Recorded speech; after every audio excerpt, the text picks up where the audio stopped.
San Francisco becomes mid.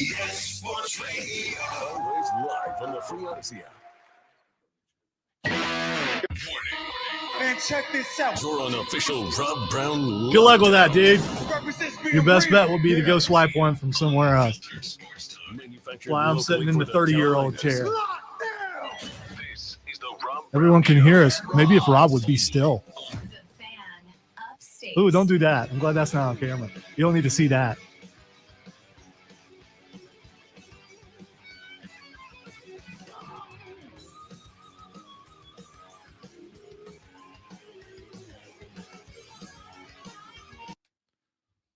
And away we go, ladies and gentlemen. Welcome in the Rob Brown Show is on your radio. This is the Fan Upstate. Howdy, y'all. And welcome in once again on a Wednesday morning. It is great to have you with us. My name is Rob Brown. Directly across from me on the other side of the metaphorical glass, the young man in charge of every sound that enters your ear holes.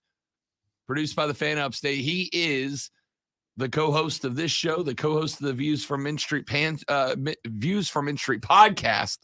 all the Panthers talk you can possibly stand, and then a little bit more. He is also the executive producer of this entire damn building. The great one, Lonzo's in charge of the broadcast. What's up, Zoe?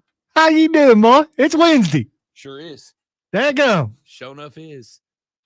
Did you? I'm asking as if you haven't already told me. You did not stay up late enough last night to watch two things happen. Number one, Rob Brown hit 3 bets with 1 shot. Way to go, you. What did I tell you about You know what that, LeBron's I don't know about you performance last guys. night? What that means to me is Rob's buying lunch. No, he's not. What did Rob tell you to do if you are into the sports wagertainment? With LeBron last night, with the Lake Show last night, and with that game last night. Hammer LeBron's individual over. Hammer the LeBron points, assist, rebounds total. Hammer the Lakers over. And hammer the game over. Hammer them all. I think I hit 6 overs in that game last night. Because there was no chance that's what you got. That LeBron was not walking out of there last night as the NBA's all-time leading scorer. There was no way that Bron wasn't walking out of there without the title. It just wasn't going to happen. So LeBron last night passes Kareem Abdul-Jabbar for the most points in NBA history, 38,390 after he got all that he needed to and then another bucket in the fourth in order to make it happen. Of course, the Lakers lost the game. And I think that while in most situations, I think in most discussions where a record is on the table, I think most athletes would tell you, I would rather not hit the record and win the games and get to where I need to go. But number 6 last night at one point was in tears. Number 6 last night was very clearly emotional about the situation, to the point that when he got to the end of his thank you speech to the Lakers, to the NBA, to the fans, and he ran out of words, he dropped a bleep it, y'all, thank you, which was great. Not if you're TNT, it wasn't great, but it was great for fans. It was not great for fans. It was offensive. I feel bad for the producers who have to watch people's potty mouths. Act like you're an adult. Cursing is not necessary. Way to ruin your moment for a lot of people. So some people who don't believe cursing is necessary can't show their kids, hey, here's when LeBron won, because he's going to say a word that they can't show it to him. So what LeBron did is a great accomplishment, by the way, but he robbed a good portion of his fan base from being able to see the moment when he was talking because of what he said. Maybe it's just shows who he is even more. All right. He used to be a person for everyone, and now he's decided he's not that guy anymore. That's fine. You get older, and maybe you show a little more of who you are. But the cursing wasn't necessary, and it wasn't on purpose. It was an accident. You could tell by the look on his face, which means, he normally just drops those things casually. And in business, that's not how things are done. And you're at the office, at your office, you don't need to be doing that sort of thing and ruin it for children everywhere. For children. For children everywhere. Ladies and gentlemen, I'd like to thank everybody for coming out. I would like to tell you that I'm very grateful for this, that the tooth fairy ain't real. And also bleep this. I don't know what that was. But I will say this, that as a parent, and yes, my kids are grown, but if this moment would have happened when they were smaller, I wouldn't be able to show it to them because because I just couldn't. I would say, yeah, it was a good moment, but I'm sorry, you can't see it. I can show you the actual basket, but you can't see them talking because, some people just, they can't. They're potty mouths, and it's a shame. It's horrible. It's there used to be a polite society that doesn't exist anymore. Now everyone thinks they're third graders out there, and it's not necessary. Look at me, I'm cool. It's Beavis and Butthead. It's just, that's exactly what it is. It's a shame. It really is. It really is. All right. I don't know that we necessarily need to get into a philosophical debate about the potty mouthedness of people. Some adults say, I don't even like the phrase bad words because there's an insinuation that the word itself is bad. It's You're just a right. You're word. right. Third grade words for people who think they're cool. That's what. No, it is. I don't. I would prefer a conversation with someone who's a lot smarter with me using bigger words. Whether I get it or not, I know they're Yes. smart. I know they're not coming down to that level that's beneath me. And while the whole world is watching, let's do this. And now kids are going, yeah, teacher, but LeBron said it, so it's all right. And then, then they get suspended, and that's on LeBron. Mommy, LeBron said it. Well, dude, take your whooping. You ain't LeBron, and you can blame LeBron for that. So first off, as Chuck Barkley said a while back,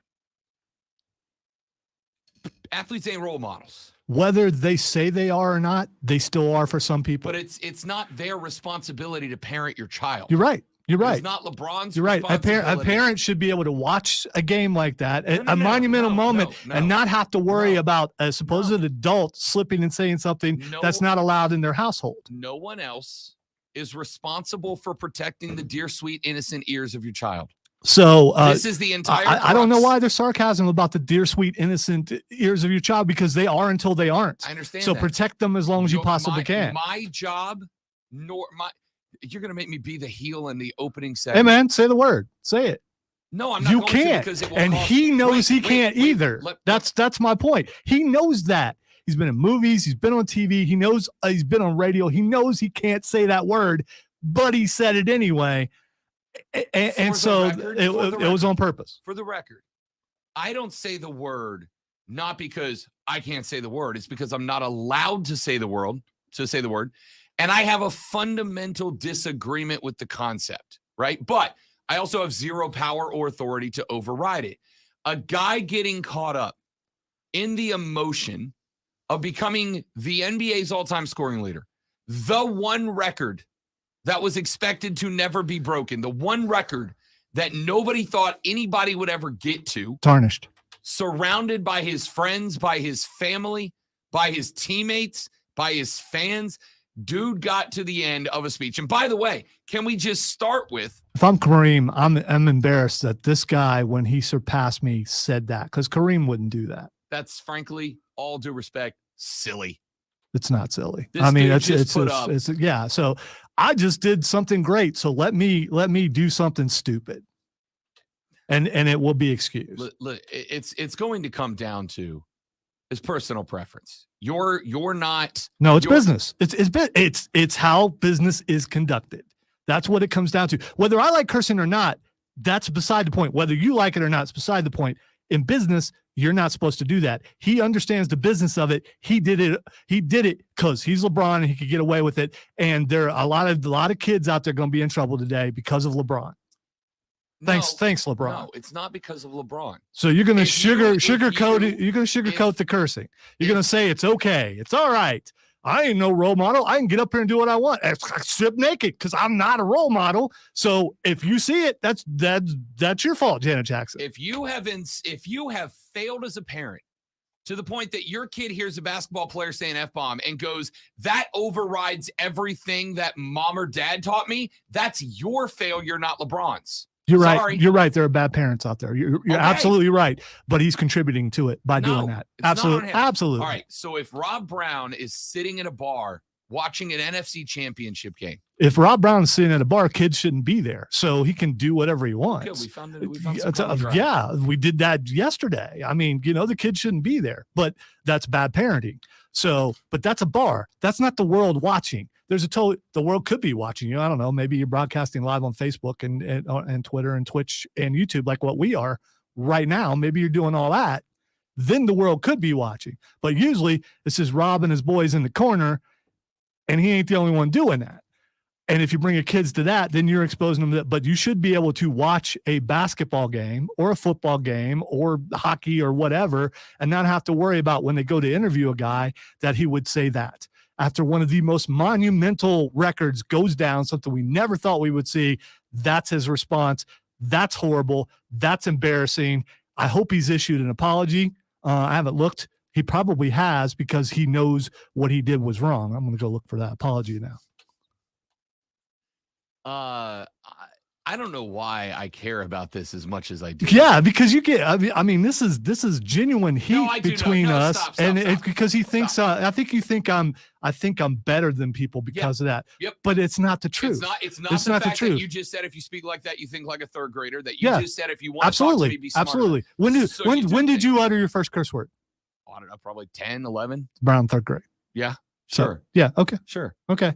And did you know what- do you it? know Did what you I- do it and look around with that mischievously? Ooh, I just said that, and I didn't get you, so I'm gonna do it some more.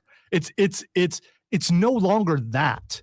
It's become the norm. You know who's a real rebel? You know who's a person who stands out amongst all the normal people who don't do that. The people who don't do that are considered pariahs, and No, your victim complex is showing. all we have to not curse around him Your because it bothers persecution him. complex is Hey. showing. Place of business. It all comes down. All the personal stuff aside, your need to defend it, my supposed need to condemn it. Place of business. Know your role, know where you are, know what you're not allowed to do, and don't do it because you think you're above everything. So again, all of this is societal pressure, right? Why we don't cuss in the workplace, not because everybody in this building except you. And I'm not saying that as like an outcast way. I'm saying that as this is just what it is. Everybody in the building except you cusses. I've heard them all do it, right? We all do it, which means that That I'm a rebel and I'm not a sheep. everybody in this building doesn't have a problem with bad words, doesn't care. Look at We've all this. said it. We all hear it. Complaints filed with FCC about LeBron James of course. cursing. You know why? Because it's illegal. Because- Illegal. Because people say this is what I think it should be, and I think I should be able to force other people to do what I think is right and wrong. It's not on you. It's not. So blah blah blah. Again, I want to get to the scoring concept of all of this. And for the record, I understand what Lonzo is saying, but there ain't but one person in your kid's life that should be in control of what they say and don't say, and it's you. If your kid heard Braun drop an F-bomb on TNT last night and gets in trouble at school for doing the same thing, it means that you have not instilled what you believe to be the correct values in them for them to hear LeBron say it and then go, I'm not supposed to say, I'm not going to say that. Even if LeBron said it, I'm not going to say it. It ain't nobody's job but yours to parent your kid. It is certainly not a professional athletes. We have all played sports. And yes, from the time that we were in youth league baseball through the end of whatever careers we had, every game outside of church leagues, and frankly, even some church leagues, have athletes dropping, quote, bad words, end quote. And the more you put cameras into the face, I had this conversation with my mom a number of years ago during a Saints game. They put a camera on Sean Payton's face, and he said the F word, and she was like, "Oh my gosh, he shouldn't be allowed to say that on the sideline." No, sports is not an office. It's not a suit and tie job. I get what Lonzo's saying, but I disagree. It's not a suit and tie job. There are not norms in the world of sports like there are in an office. And so my comment to her at the time, and my comment to all of you right now is this: if you are going to continue to shove cameras and microphones into the faces of athletes, don't be surprised when they welcome you into their world. And their world has potty mouths in it, if that's what you want to call it. If you are going to say, when LeBron hits this moment, when LeBron hits this scoring record, which, by the way, even needing 38, I told you he was going to do last night. You're welcome for the extra free cash, ladies and gentlemen. If you are going to stick cameras and microphones into the faces of professional athletes, if you're going to interrupt that game and say, there is a wholesale NBA game happening right now. By the way, a game with playoff implications, right? Both of these teams are trying to make sure that they are as high up in the seating as they can, both of them facing being the last or second to last team in the play-in, which means they got to win 2 to get in instead of just 1. If you are going to stop that game, arguably the most emotional game of LeBron James' career, with Kareem in the house, with Magic in the house, with a sold-out Crypto.com arena, bro. If you're going to stop that game and go, LeBron, we want you to interrupt your previously and regularly scheduled NBA game to say a few words for the crowd. LeBron's in basketball mode. He is in game day mode, right? He is in game day mentality. So he's going to talk like it's a game day because there was still 10 more seconds to play in the third quarter and an entire fourth quarter of a game working towards the playoffs at that point. So LeBron's in LeBron mode. He's in game day mode. You shoved a camera and a mic into his face at a point in time that has never happened in his career. And you got mad that he said a basketball word on a basketball court. I mean, we kind of set that up, right? And it's kind of a larger microcosm, really, of LeBron James' entire career. LeBron James has been treated a certain way since he was 15 years old, maybe younger, right? We were putting LeBron James. How many of y'all remember damn near 20 years ago watching LeBron James play high school basketball on ESPN? I do. Oak Hill Academy, man, the Irish. We have been putting LeBron on primetime television since he was 16, 17 years old. Does it shock you that maybe LeBron doesn't have the best grasp on daily societal norms and values? Probably not, right? Dude was getting handed the keys to Range Rovers as a freshman, as a sophomore, as a junior in high school because of his talent, because of being the chosen one or whatever. So it doesn't really shock me, and I don't put the blame on LeBron when he acts up on the floor. The dude has been getting everything handed to him since he was a child. He's never had to live a normal life like Lonzo, like Rob Brown. He's never had to deal with no. How many times do you think LeBron's been told no in his life? I probably don't need both hands to count them, right? Nike deal. What do you want? Blank check. I want to do a Space Jam. You got it. Chosen one. A solid majority of this country call LeBron James king. They call him king. If you call a dude king for 25 years, don't be shocked when he starts to act like he's actually the king. That was kind of my take yesterday on all this. You don't have to like LeBron personally, whether it's because of his politics or his antics or because he says bad words. But I do think you've got to respect that the dude is now the NBA's all-time scoring leader. And while I'm sure, Lonzo, I don't know, do you think in 1984, when Kareem hit his mark, do you think there were radio dudes that were my age at the time going, this is a record that will never be broken? Absolutely. Same thing in 94. maybe even 2004. And then how much have we heard about this record being close? I mean, it's only been in the last year when people start going, okay, he's actually coming up on that. That's a possibility. Because until now, I mean, I don't know who number 2 was. Do you? Yes, I do. It was But they were number 2 by a lot, right? Damn it, the other big guy. I'm blanking. Wilt I Chamberlain. looked him up this. Yes. So, yeah, no, I don't think you're wrong, right? Like last year, it started to become hey, this is the pace LeBron would need to be on. But he's going to be 38 next season, so maybe not, right? Then this year has been almost in a mini career renaissance. If you missed last night because LeBron is a crybaby, that, by the way, we as fans built him to be. We created that monster. If you missed last night because LeBron has the audacity to speak out about his politics, which, by the way, 90% sure we all do. We all do that in different settings, right? If you missed last night because LeBron is whatever, frankly, I kind of feel bad for you because it was a very cool moment to celebrate in the moment. I stayed up last night, told the lady friend, I'm like, hey, I'm coming to bed late. I'm staying up to watch this game. Tip at 10 because East Coast time. Stayed up and watch it. A very routine step back fadeaway J from 18 feet to knock it down. Kareem came on the floor. Magic came on the floor. They did a little tribute video hitting some of his career points highlights. It was just cool. And like I said, by the way, quick correction. Joseph just jumped on the stream and said former number 2 on the list was Karl Malone. I just looked it up. He's right. Karl Malone was number 2. There you go. Karl Malone now drops back to number 3.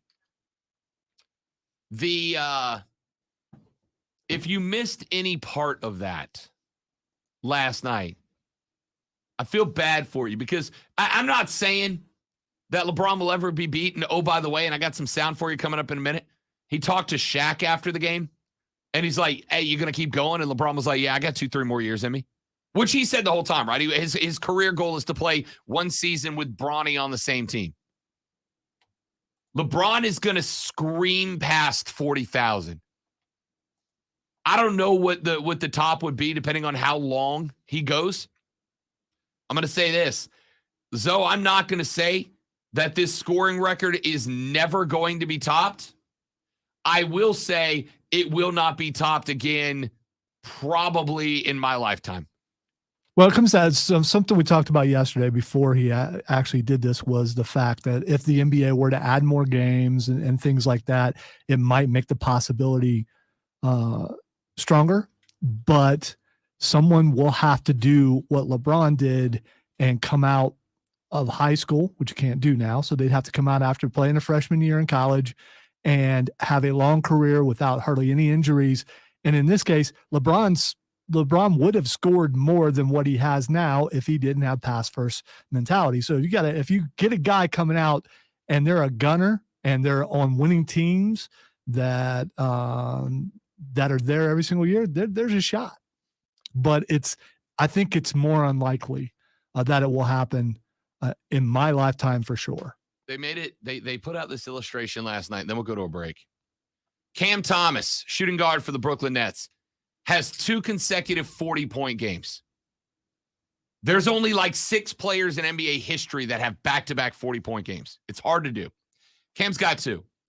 They pointed out last night, Lonzo, that if Cam Smith scored 40 points every game, there's only been like a few players who have done it in 2 back-to-back games.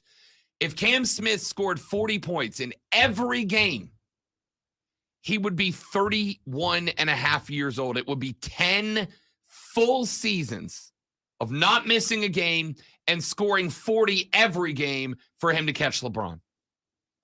That's insane where he is. But also keep in mind, as you said a couple minutes ago, that number's still going to be moving. That number is going to until he's done. That number is still moving, and that's not just this season. LeBron's coming back for 1, maybe 2, maybe 3 more. Joey P just said the only other active player in the top 20 is Kevin Durant. He is 12,000 points behind LeBron. He also gets hurt quite a bit and is on teams where, even though he built them, And by the they way, don't seem to is work. only 4 years younger than LeBron, right? Also a guy, one and done guy, showed up in the league, was going to be the next best thing. 12,000 points behind LeBron, and he's 34. Even if he goes till he's 40, he can't get there, especially if LeBron puts up another 2 or 3 seasons. Anyway, I'm not getting into the debate about is LeBron the GOAT or not today. I think it's played. Nobody's ever changed their opinion. Either you think it's LeBron, you think it's Mike, you think it's Kobe, or you're an old head and you think it's like Oscar Robertson. And that's fine. But LeBron is the all-time scoring champ. And I'm not going to say it's never going to be beat.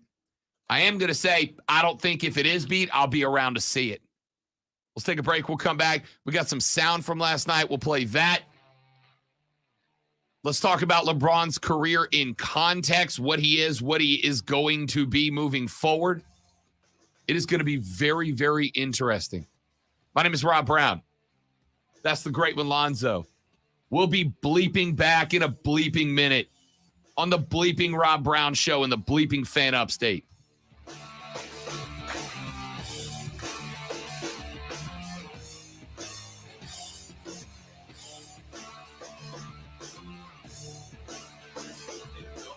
When I stand up from the chair and I touch the pole on the back of this thing, you can see the static electricity jump off of it into my finger.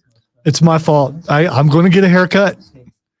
I mean, this stuff gathers in it. It's kind of my fault. It really is.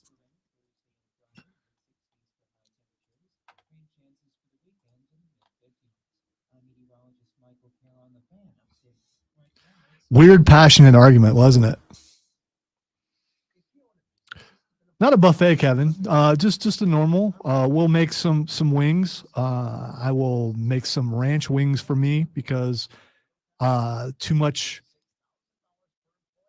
hot barbecue sauce, hot peppers, and things throughout my life tore up my stomach, and I can't do it anymore. So I'm going ranch wings. The kids will come up, and they will have different flavor wings and just cheese sticks and fries. And my wife makes a killer bean dip. So that's what we're doing.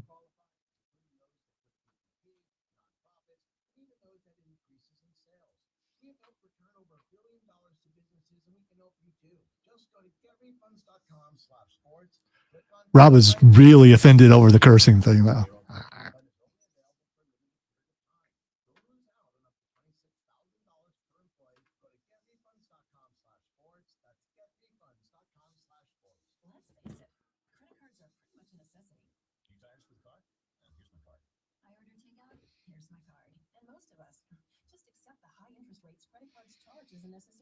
My only thing is with the ranch is there's got to be a trick out there, and I gotta maybe some people know how to get the ranch to stick better to the wings. I don't know how to properly dry rub. I bet Rob knows though.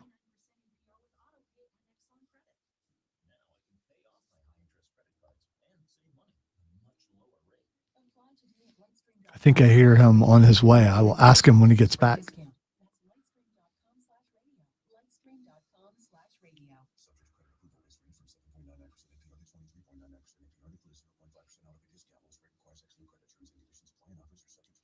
So the question is he really mad at me and that's why he's gone for so long? Or did he get caught in the hallway?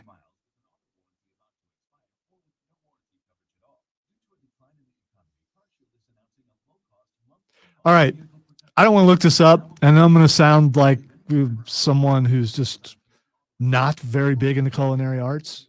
Joseph, I don't know what that is. I don't know what Evu is.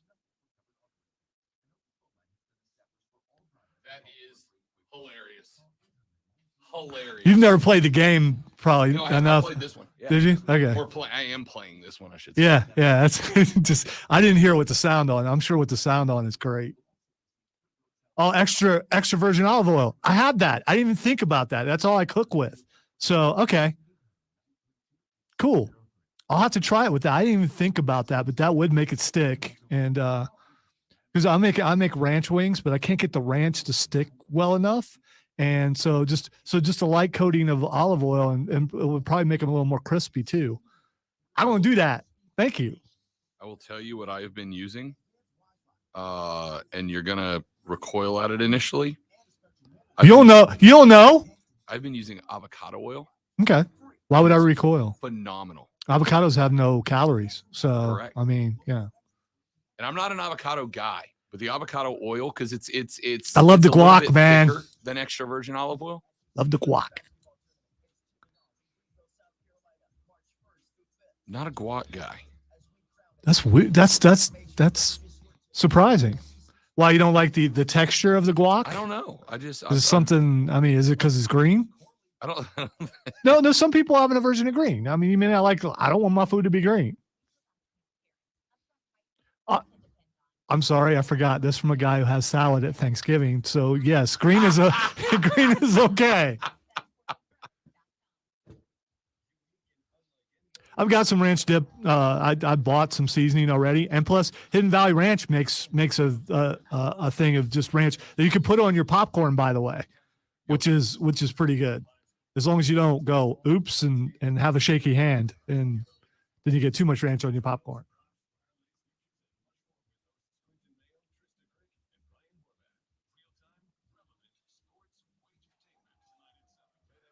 I'm sorry, we're talking about that thing that Rob says is easy radio, but I am curious about what everyone's eating. Because there are cooks in the audience, man. I've already learned how to do something today. Because in the end, it's all about me, obviously. In the end, it doesn't even matter.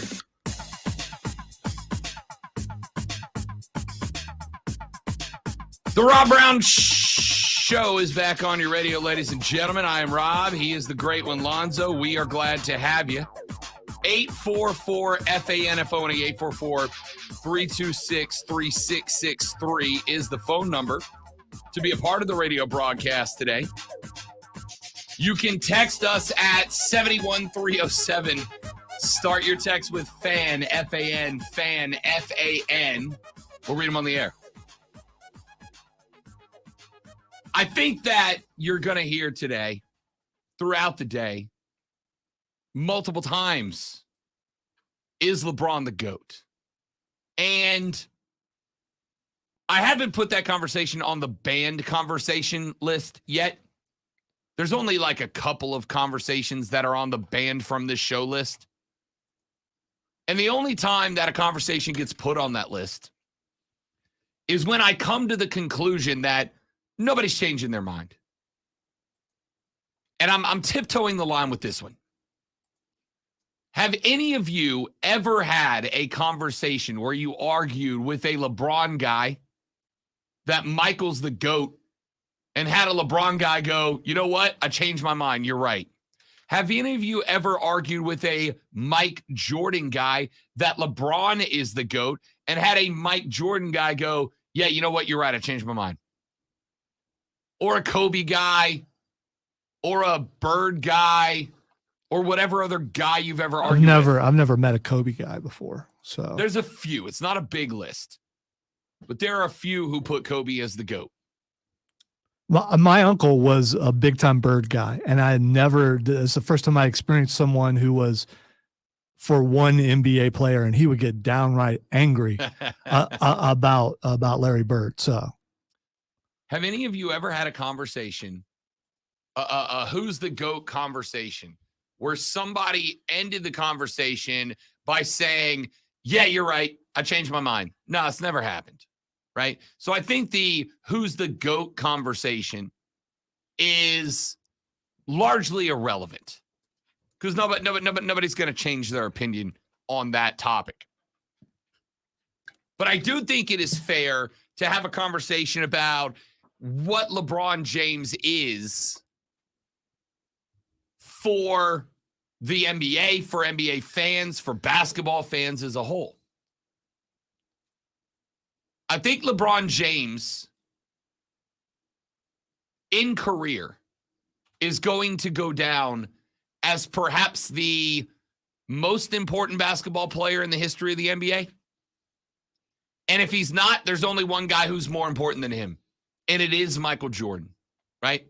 Michael Jordan, and I find myself in, as many of you do, an interesting position.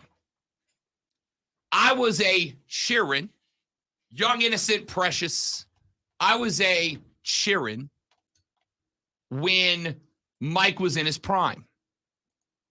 Very young, but a Sheeran nonetheless. And a big basketball guy, right? My Uncle Mike made me a basketball guy as a kid. I saw Mike in his prime, and Michael Jordan was the reason that I started watching the NBA. And I am not alone. There is a generation of people my age, slightly older, who are basketball fans, scratch that, who are NBA fans and basketball fans because of Michael Jordan. That is just a statement of fact. LeBron has done the same thing. And I think it's hard for us to tell that right now. But I want you to think about the context of Michael Jordan.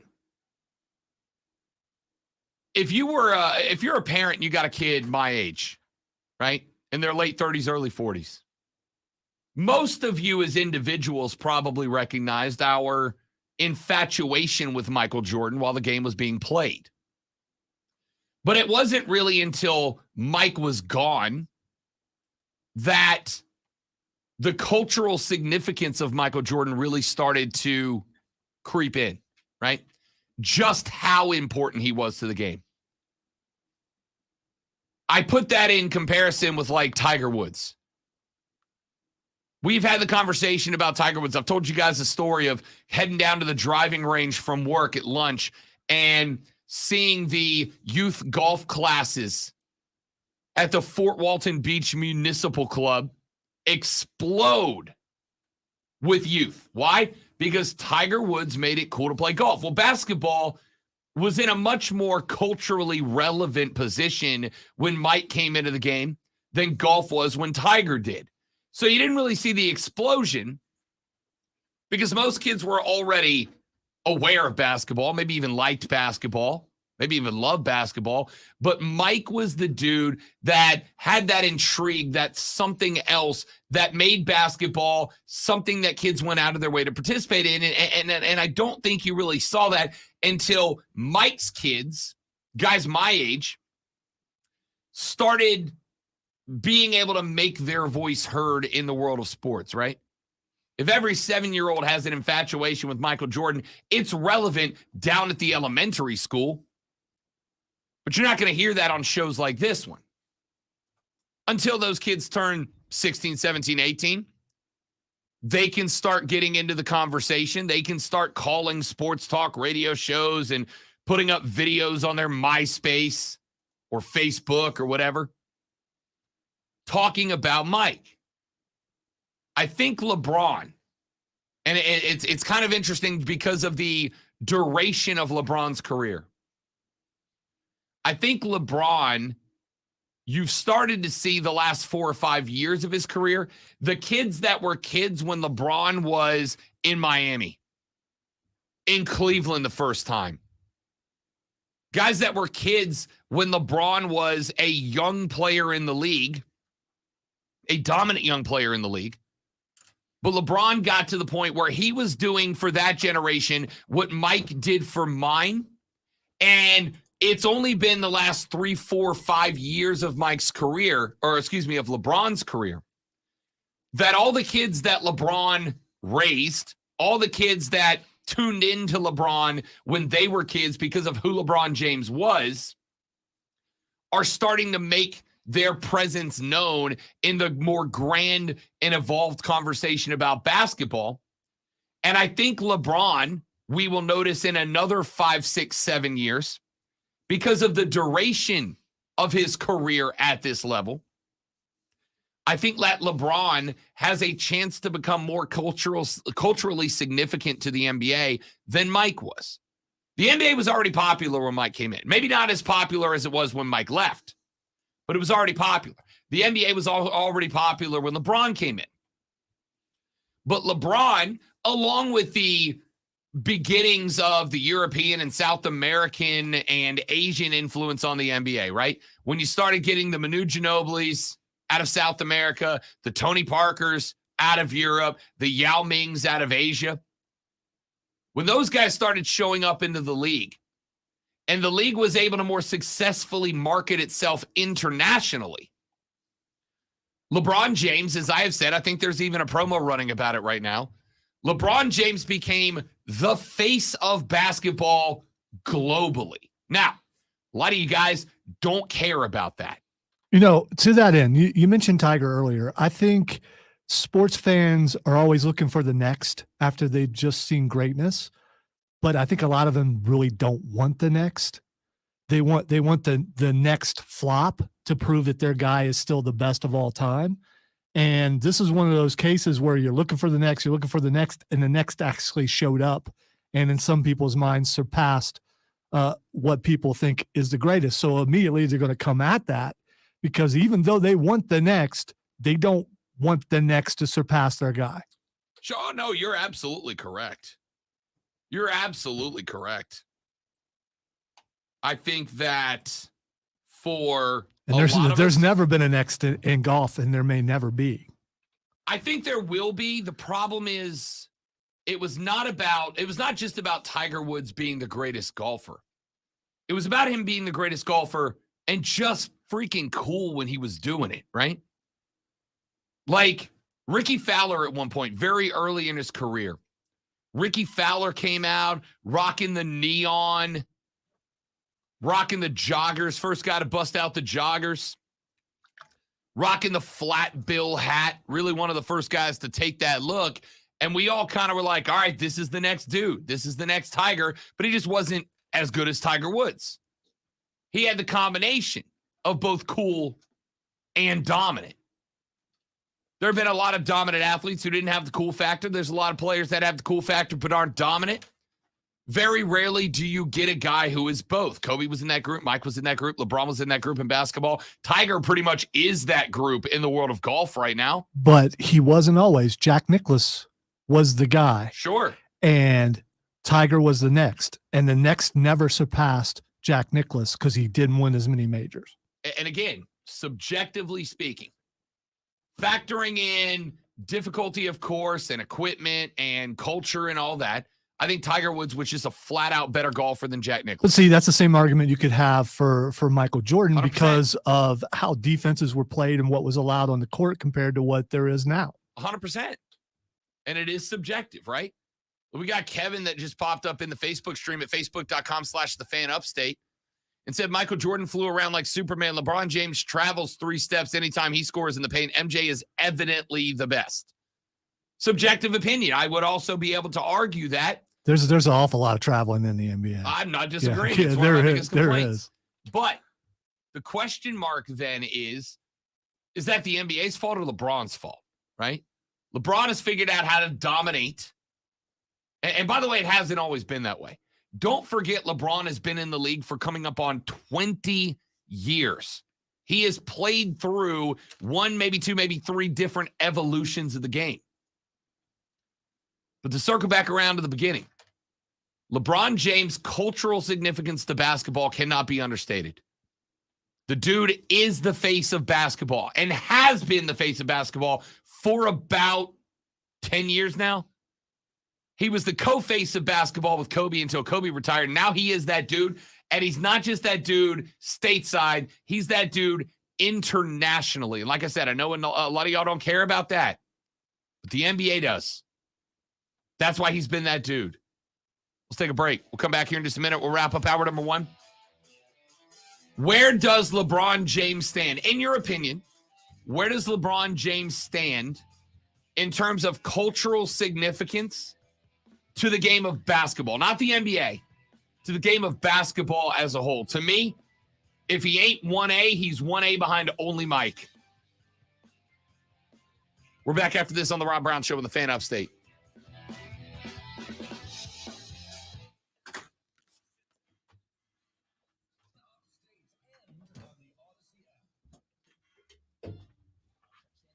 It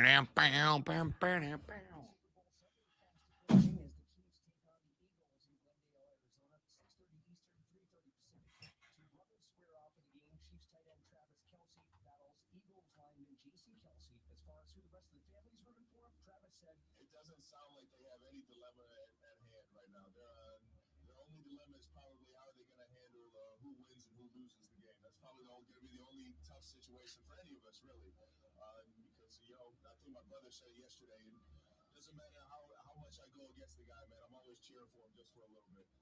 Just a little bit, and it's just the nature of the beast, man. I got a lot of love for that guy, and I want him to win every single game except for this one. Super Bowl 57, the Eagles versus the Chiefs, Sunday, February 12th, starting at 2, only on the Fan Upstate. Download the Odyssey app, search the Fan Upstate, and listen anywhere on your phone. Chuck Sanders on the Fan Upstate. I always wanted to learn Spanish, but I never thought I'd have the time. Then I discovered Babbel. Babbel's lessons are fun. They only take like 10 or 15 minutes, and in 3 weeks, presto, you're starting to speak another language. Like magic. I love that Babbel's lessons aren't just robots talking. They're voiced by native speakers, so you get the pronunciation just right. And they're designed by real language teachers, so you learn how to have real-world conversations, things you'll actually use. It's incredible. After using Babbel, I'm ready to start having real conversations. I'm Fred. There's all kinds of ways to learn. Use Babbel's podcasts or games or videos. You can even join live classes with a language teacher. If you want to learn a language, there's no faster, easier, better way than Babbel. Babbel. Babbel. Babbel. Évidemment. Go to Babbel.com to try for free. That's BABBEL.com. Babbel.com.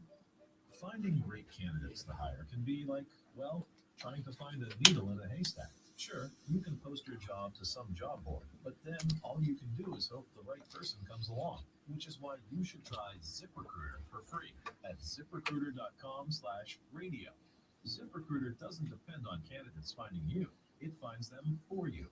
Its powerful technology identifies people with the right experience and actively invites them to apply to your job. You get qualified candidates fast. So while other companies might deliver a lot of hay, ZipRecruiter finds you what you're looking for. The needle in the haystack. See why 4 out of 5 employers who post a job in ZipRecruiter get a quality candidate within the first day. ZipRecruiter, the smartest way to hire. And right now, you can try ZipRecruiter for free. That's right, free at ZipRecruiter.com/radio. That's ZipRecruiter.com/radio. ZipRecruiter.com/radio. Hey everybody, it's Boomer Esiason here. When a part of your offense isn't firing on all cylinders, it shows. And sometimes the only solution is to replace that part with something new. It's true on a championship team, and it's also true with cars. That's why I love eBay Motors. They have all the right parts at the right prices. 122 million of them, by the way. And that way you can get the parts that you need to make your car a winner. ebaymotors.com. Let's ride. Need weekend plans? Check out what's happening in your local Lowe's. Weekending at Lowe's gives you and your family the opportunity to make us your weekend destination. Join us in-store for free giveaways, events, and activities for everyone to enjoy. This month, stop by for fun events like our 2-day Super. I am busy-ish, Steven. I try to remain busy-ish. He's sending a strongly worded email to me. Full of obscenities. Because I believe obscenities should be tolerated in the workplace. It's all right because I've got a program that just blocks them all. So it'd be a very disjointed paragraph or page, but I'll be all right.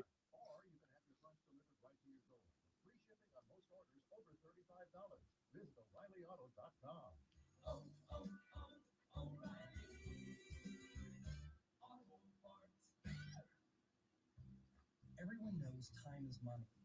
I think I've only owned one pair of Reeboks, Kevin. Using Jera Curl. I think I've only had a couple pairs of Adidas. One pair thanks to Run DMC, just because, I mean, you know, my Adidas.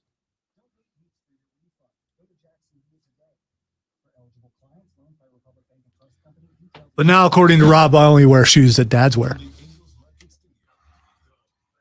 Got to get some new ones, but I got to get him to come with me to help me shop. And he's busy because he has 35 jobs.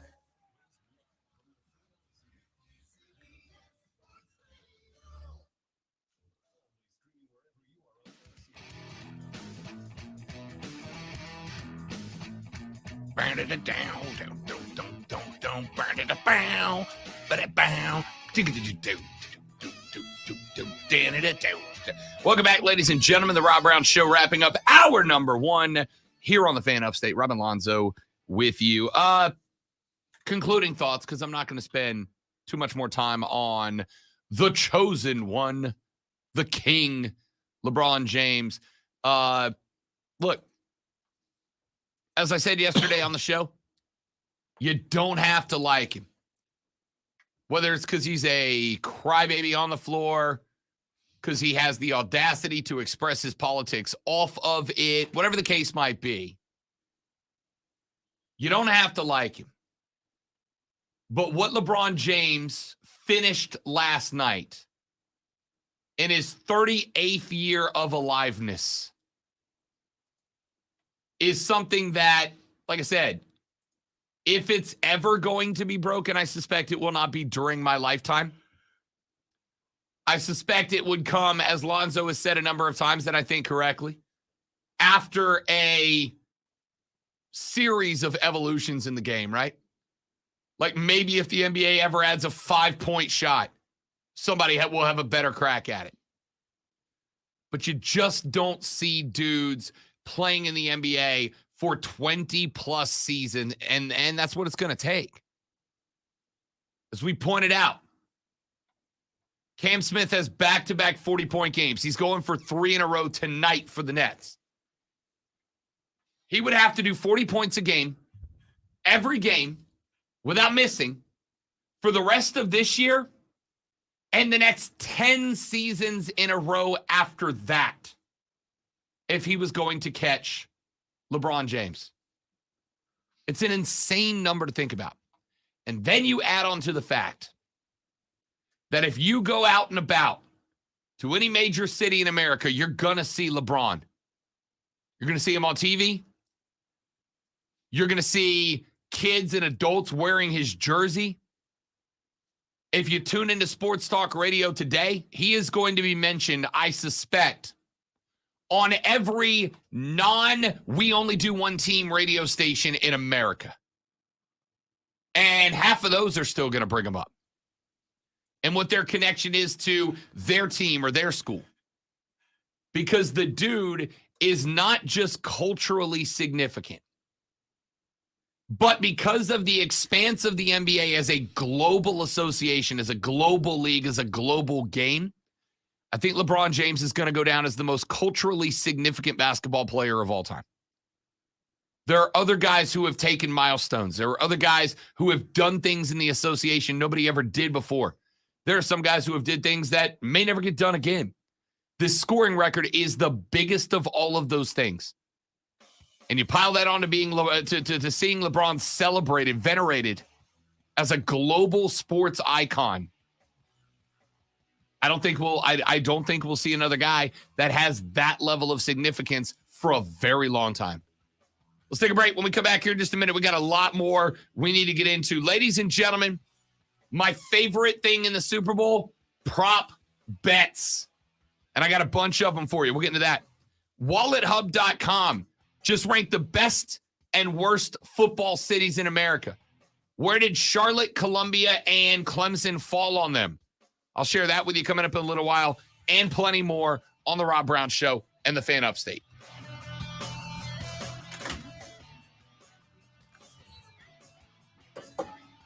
Nah, Kevin, I wasn't a shoe guy because poor as a kid, poor as an adult. Yeah, but when I started buying my own shoes, it's still, I mean, I like Nike and I like some, but it never was the high end shoe.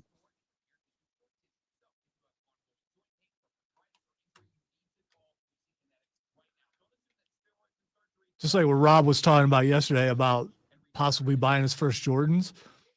If I had to spend that kind of money for a shoe, I wouldn't want to wear the shoes.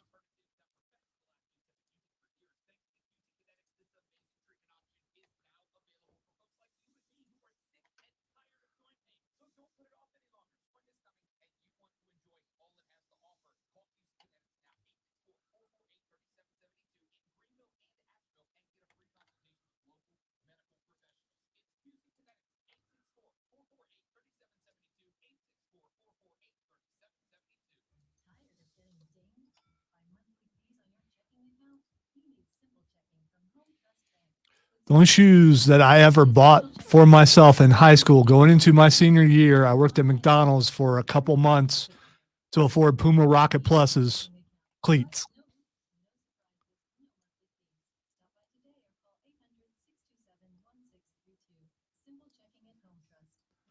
And they were sweet till near the end of the season when this guy who probably weighed 400 pounds stepped on my foot and broke the cleats.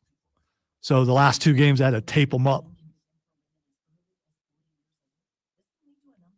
Yes, James, people buy shoes just to collect them. They have like full walls of shoes. I do remember British Knights, Kevin.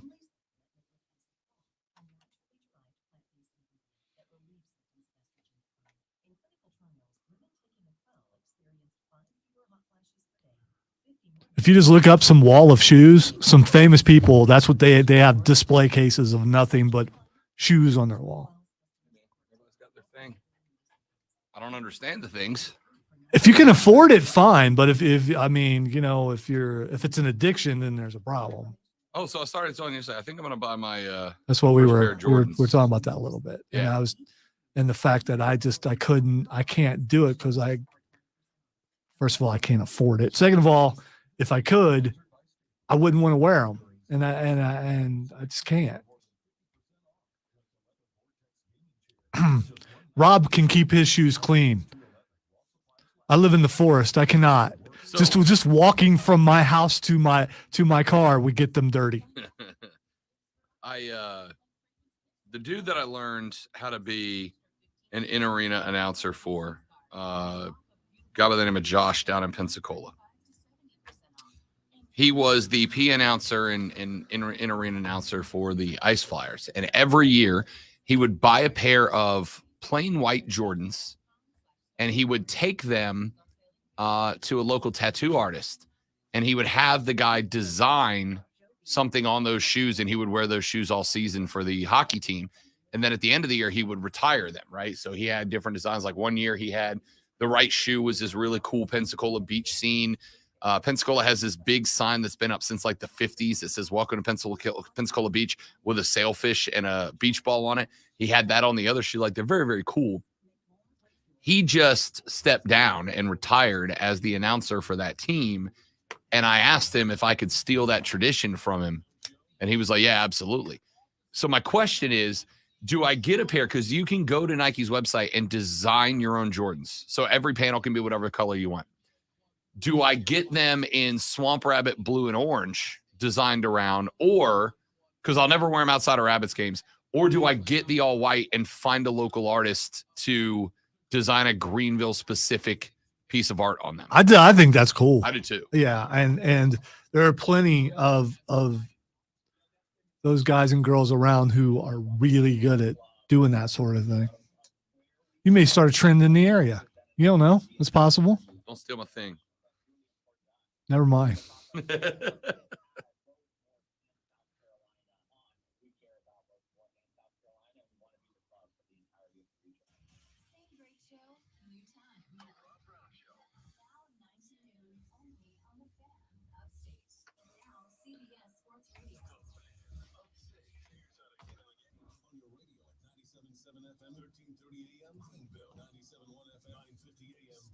Listen on your phone. Download the Odyssey app and search The Fan Upstate.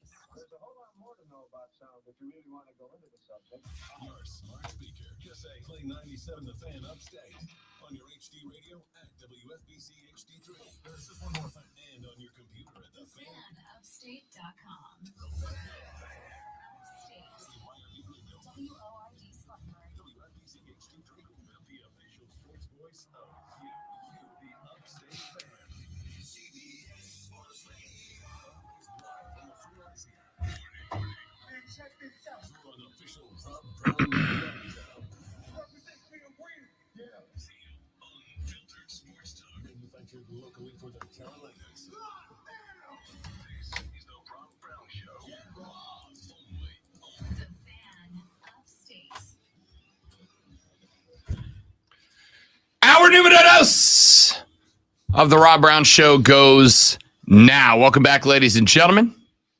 Rob Brown, the great one, Lonzo, and you, 844 FAN FONE, 844-326-3663. 844-FAN-PHONE. You can text us on the text line at 71307. 71307. Start your text with FAN, F-A-N, FAN, F-A-N. We'll read them on the air. Tweet us at The Rob Brown Show, at Lonzo on Word, and at The Fan Upstate to get to everybody if you want to hit us up. WalletHub.com has put together a list. I don't do lists. I don't do lists. I don't do power rankings that often unless they are directly sports related. And I certainly don't do lists that are super subjective like this. But you guys do. It is one thing I've noticed in this job. You guys love a list. Love a ranking of things to argue about. That's fine. So here's one. WalletHub.com has put together, based on a score that combines a number of different factors, variables, etc., have put together a list of the best football towns, not sports towns, football towns in America. They included NFL teams. They included college towns. They utilized a few different metrics in it. Using pro football, you got points for having more than one team, points for the performance of your team, points for Super Bowls won, divisional championships won, Hall of Fame head coaches throughout the franchise's tenure. You got franchise value. What is the franchise worth? Average ticket price, engagement with fans, number of coaches rotated through in the past 10 seasons, stadium capacity, attendance, popularity. For college football towns, number of college football teams, performance of those teams, championship wins, conference wins, number of Hall of Fame head coaches, minimum season ticket price for college football games, fan engagement, number of coaches rotated through in the past 10 seasons, and stadium capacity. And the rankings shook out this way. According to WalletHub.com, the number one football city in America, Lonzo, is Pittsburgh, Pennsylvania for the NFL. Okay. For the best mid-size city in America, they gave it to Green Bay, Wisconsin. Okay. And for the best college town in America, they gave it to Tuscaloosa, So Alabama. You knew that was coming. I really don't hate it. I've never been to Pittsburgh, Pennsylvania. I've got friends from Pittsburgh who have made the argument for many years that Pittsburgh is the most unappreciated NFL town in the league. I've not been to Green Bay, Wisconsin. Number of years ago, LSU went up there to play Wisconsin at Lambeau. I had a bunch of family go up that way. They said it was an incredible experience, and that was in a Packer game. I have been to Tuscaloosa twice for games, and I'll tell you this. Both times I went as a neutral observer. One time for a bachelor party, one time to cover a game. Both times I went just wearing either non-team related paraphernalia or my station shirt at the time. And I got to tell you, for all the crap Tuscaloosa gets, Tuscaloosa was one of the nicest groups of people I've ever been around. They were spectacular.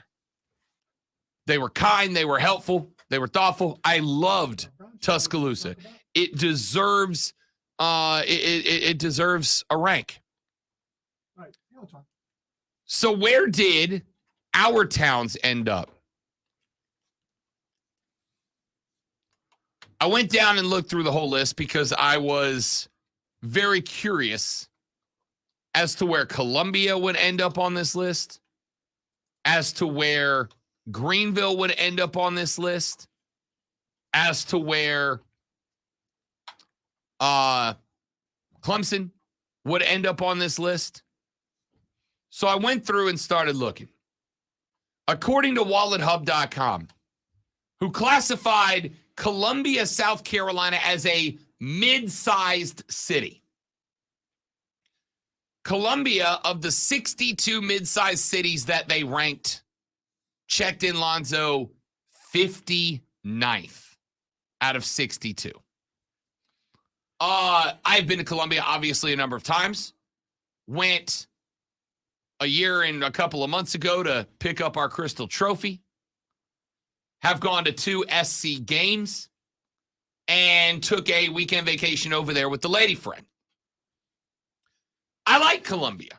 It's a nice little city, nice little mid-sized city. Yeah, I'm waiting. I don't know if you mentioned it while I was answering the phone. Where the cow pasture ranks in the. Oh, I'm coming to that. Okay, all right. I'm coming to that. Yeah, it probably has its own special category. I'm coming to that. The number one city in the mid-sized city rank, Green Bay, Wisconsin, received 53 points. Columbia got 11. It's a pretty big disparity in their subjective rankings. I enjoy my time in Columbia, but I will say, with respect to the Gamecocks, it's not a great football city. It's a great football atmosphere at Willie B. It's a great football environment when Sandstorm drops. But as a football city, it's really not that great of a football city. And it really starts around the stadium itself. I went not this past season, but the season before last. So the 2021 season. I went twice. I went for the game against Florida. I went for the game against Clemson at the end of the year. I was blown away, though, when we drove over for the game against Florida, which was a 6:30, 7 o'clock kickoff. I was blown away that they did not open the tailgating lot until like 4 in the afternoon. Made no sense to me. It seemed different factors and entities and authority groups in play here. But it seems like Columbia is really not into making football a focal point of the city itself, like making Gamecock football a huge part of it, which made it more interesting to me. Which means there's other stuff to do in the city as opposed to some other places where there's nothing else to do but football. Yeah, but ¿por qué no los días, all right? Why not both? Just because there are, and trust me, I will always take a city Is that really what that says? Yeah. Okay. Yeah, I learned it from the remember that commercial with the little girl where they can't decide if they want hard tacos or soft tacos because they won't stand up, and she makes the taco shell that's flat at the bottom so you can have a hard taco, but it's flat on the bottom so you can stand it up. ¿Por qué no los días? Why not both? Anyway, South Carolina ends up, the University of South Carolina, Columbia, ends up 59th out of 62 on this metric. In my 2 games there and my couple of other trips there, obviously USC football is big in the city, but the city does not, to me, feel like a football city, right? And what do I mean by a football city? A football city is a place that when it's game day everywhere, right? When it's game day in the city, if you go down to New Orleans, Louisiana, when the Saints are playing, it's game day everywhere. Every building you go into, it's game day. Charlotte is kind of right in the middle, right? Like, I've been to two Panthers games since I moved here. And I can tell you through those 2 games that if you are by the stadium, if you're within 10 blocks of the stadium, it's game day. But if you're parked on the other side of town, it's not. I was going, yeah, but I mean, why would you park on the other side of town to walk to the stadium? That walk to the stadium is pretty cool. I mean, it is. There are people out there, restaurants, and all that kind of stuff. Yeah. The atmosphere for about 5 blocks in every direction is big. It's NFL. But you go further than that, it doesn't really feel like you're in a football town anymore, right? You wouldn't know it's Panther game day unless you're at the stadium. And that's why some of these, like Green Bay, and again, ranked as a mid-tier city. I shouldn't say mid-tier. Ranked as a medium-sized city. But if you go to Green Bay, Wisconsin, and the Packers are playing, Jack, the Packers are everywhere, man. They're everywhere. Now, why is this interesting to me that this survey dropped? It is because yesterday, GamecocksOnline.com published a letter from the university. I won't read you the whole thing. They thanked the fans out front.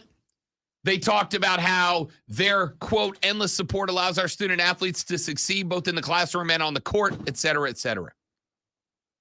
And then they announced that they've got a new vision for what the area around the stadium and what the area around athletics in Columbia should look like. They put out a segment that says, developing our vision. And it says, quote, and what could become the most exciting and comprehensive development project ever undertaken in the Midlands, the University of South Carolina has started the process to determine the feasibility of major modernization of Williams-Brice Stadium that could also pave the way for the development of more than 800 acres of undeveloped USC property situated adjacent the Congaree River west of the existing Long Family Football Operations Facility. The project will not include moving Williams-Brice Stadium from its current location, which is good because it's heavy. It's a stadium. Or acquiring and developing the state fairgrounds. Now, the state fairgrounds, obviously, those of you that have been there, y'all know. The state fairgrounds is effectively relegated to a parking area around USC football games. There ain't nothing like watching a football game and looking over and seeing the fair going on, the Ferris wheel, and smelling all that food from over there. It's really cool, especially at night. I haven't been to the actual fair yet. I've been to the fairgrounds because we tailgated there for the 2.5 hours you're allowed to tailgate. I've never been to the actual fair either, but I've been to a game when the fair was going on.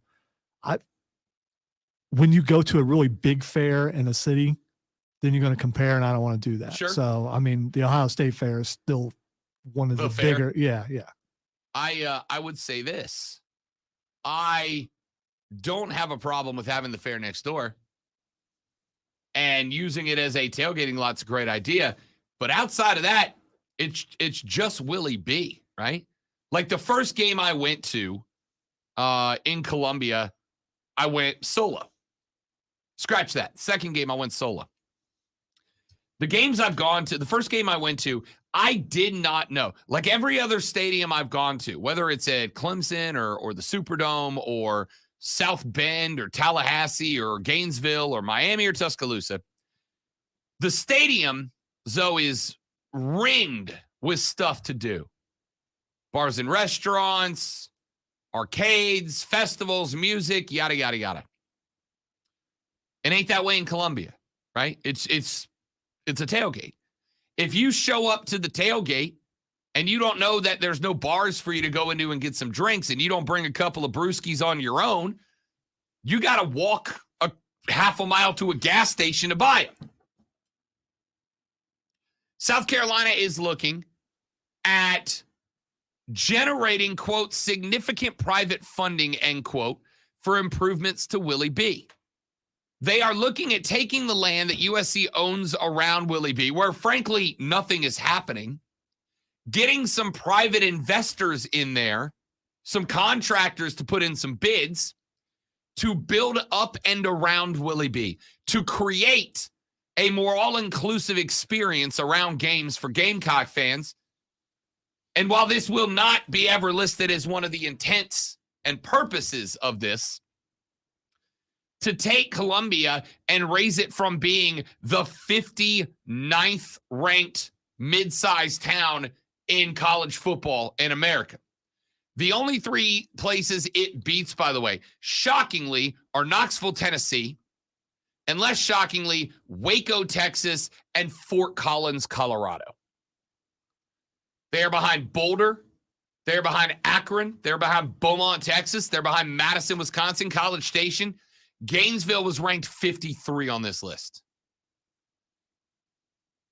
But the thought here is, this is exactly the type of projects that if you want your university to continue to grow, because, and I've said this before, everything that falls under this umbrella is a recruiting tactic. It is a recruiting tactic, right? Because when you've got all this popping off around your stadium, the atmosphere goes up, the environment goes up, the excitement goes up. Now, the 2 games I've been to, the environment around Willie B before a game was absolutely electric. The cock walk was spectacular. It was a very cool thing to see. The tailgates are lit, but they better be because there ain't nothing else to do. This is great for the school. Number one, it is not going to demand an increase in fees from boosters, students, student athletes, etc., because they're going the direction of having outside businesses bid.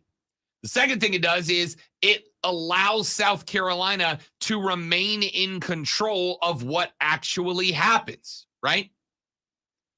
It's not a situation where a guy's going to come in and go, yeah, I'd like to build a strip club next to the stadium. It's like, nah, we're good. They are still in control of what goes up and doesn't. They are in control of parking scenarios, etc., which means that they can really structure this thing in a way that continues to make it appealing for fans and provides them more to do. But it is also going to create a reason to go there, to be there, even if you're not necessarily directly going to the game.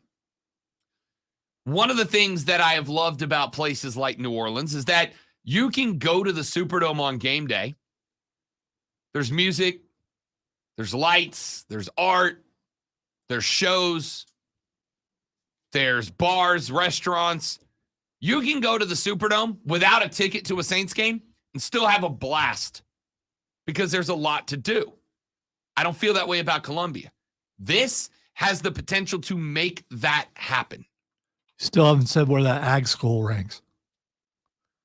That ag school that Lonzo is asking about. Where does Pickens University land? On the overall list, so broken down by city size. I broke them out by city size. Clemson, South Carolina is ranked, Lonzo, as a small city, not a mid-sized city, which is fine, right? Because outside of Clemson, it's pretty much just the college. Yeah, there's some restaurants and stuff, but yeah, pretty much that's it. Ranked amongst small cities, Clemson is number 2 on the list. I can't wait to hear who number 1 is. Tuscaloosa, Alabama, ranked as a small So that's city. a small city? Because you've been there, I haven't. I've been to Tuscaloosa. Tuscaloosa, Gainesville, Clemson, a lot of these cities on the small list, they're effectively the college with a couple of extra buildings around it, right? Now, Tuscaloosa has allowed some bars across from Bryant-Denny. They've got stages. They let a lot go on that Columbia has not done around Willie B. But the population of Tuscaloosa is like the students, the faculty, the administration, and then like 10 other dudes who own a bar. Tuscaloosa 1. Clemson is number 2 amongst small cities.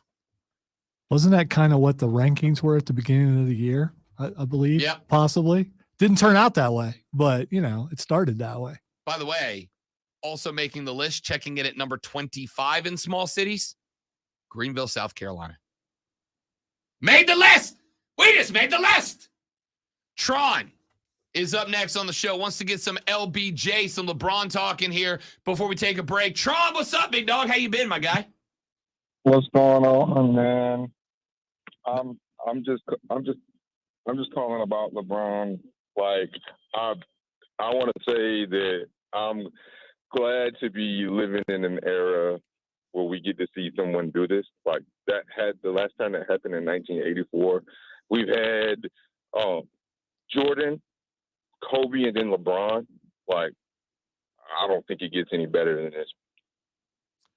It would be hard to say it does. I mean, listen, there's going to be the old heads who deserve the respect, who are going to point out. Don't you want it to get better though? I mean, don't you want the next guy to come along to surpass some of those guys? Yeah, I mean, listen, I'm never going to be upset about being able to watch a guy that's going to threaten the GOAT title. But here's my question, Tron: if Braun steps away right now, right? If he goes at the end of this year, he's like, you know what? I changed my mind. I'm 38, almost 39. I'm done. I'm out. who's the next guy on that list? There's really not one. Luka, maybe, but I don't see Luka playing until 38 with his size. Giannis, maybe it's Giannis Antetokounmpo, but who's the next Bron? We went from Mike to Kobe. We went from Kobe to LeBron. We go from LeBron to who? The point is there ain't one. And I think that's why those three guys, the fact that we had three consecutive guys that made an argument for GOAT status, you are right. We as basketball fans were very fortunate to live through those three back-to-back-to-back eras.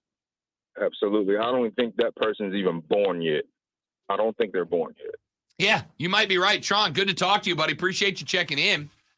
Like, who is the guy that takes the crown when LeBron calls it a career? Giannis is the only guy that it might be. There's not another guy. I love Nikola Jokic. That dude's fun to watch play. Nikola Jokic last night put up a triple-double in the first half. What about Steph? I mean, because he's scoring threes where most people are scoring twos.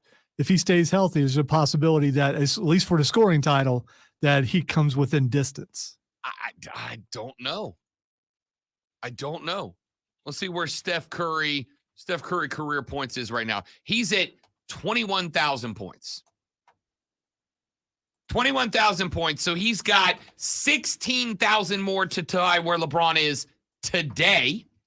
And he, by the way, Lonzo, is 34, right? If Steph was 27 with 22, whatever I said, 1,000 points, 21,183. If he was 27 with those numbers, maybe there's a chance that Steph Curry could get on that level. But he's 34, dude. And we're talking about LeBron as an ancient one at 38. Steph's right behind him. The only guy who might have a chance is Giannis Antetokounmpo. Giannis is at 15,706 points. Giannis is, how old is Giannis Antetokounmpo? Giannis is, I don't know, not as old as Steph, but not quite there. He's 28. Giannis could be a threat, maybe, but he don't score like Bron does, or Bron did, I should say. So I don't know. All right, let's take a break. We'll come back. We can talk more about the city rankings.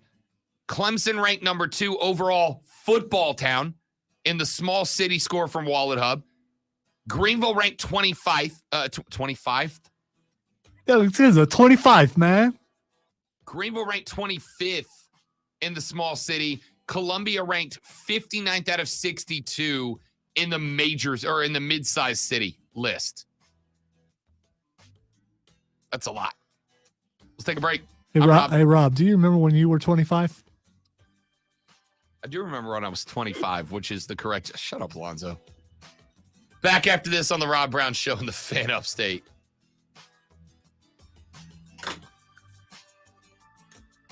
I apologize. I will reach my hand out for smacking if you like. Golly.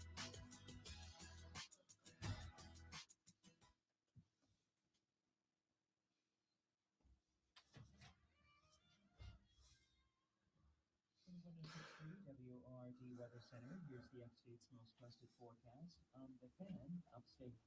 For today, cloudy skies, highs in the upper 60s. For tonight, staying dry, 52. But a chance for rain Thursday and Friday, mid-60s for high temperatures. Rain chances for the weekend in the mid. Be back in a moment. I think the weather guy is actually AI, and I'm afraid.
low-cost, month-to-month vehicle protection plan that is now available to the public to save any driver. Yeah, see, Zion, if he plays another, I don't even know, man, because like Zion misses so much time due to injury. And he can shoot the three, but it's not like he has the three in his repertoire. Braun was hitting threes from 4 feet outside the arc last night. If Z added a consistent three-point shot, like maybe he'd have a crack at it, but I don't see it. Marcus said Clemson is a number 2 for me as well. I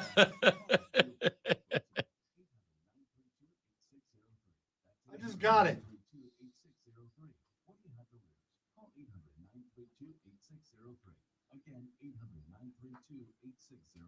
Let's face it, credit cards are pretty much a necessity.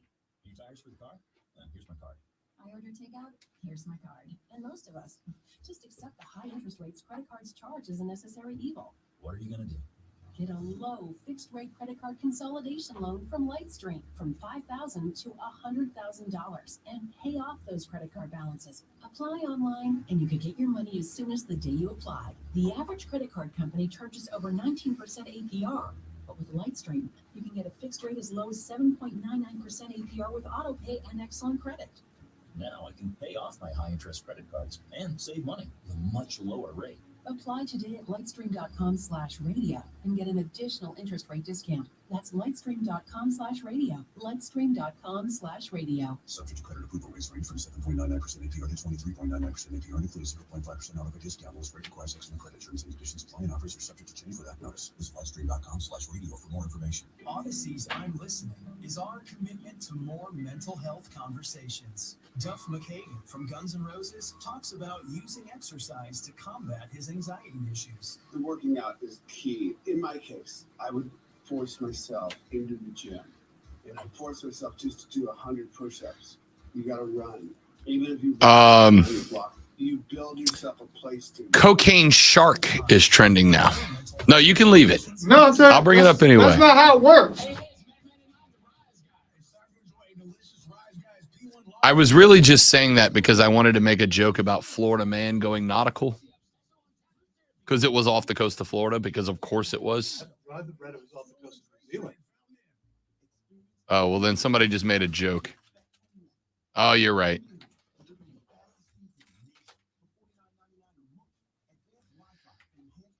Cocaine Shark, do. Cocaine Shark. I cracked myself up, you guys. All right, LeBron, quit trying to corrupt the youth. Cocaine Shark.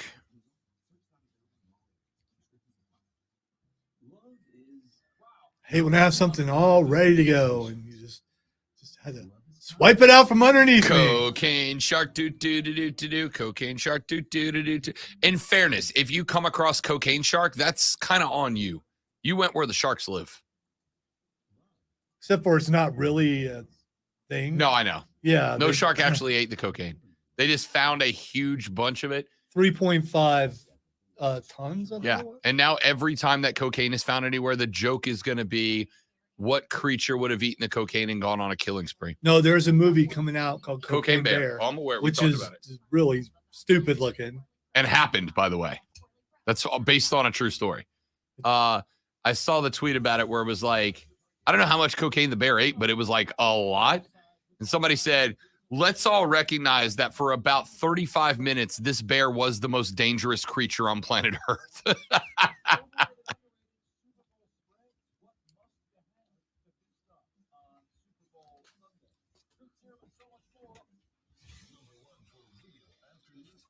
Offsides with Mark Ryan.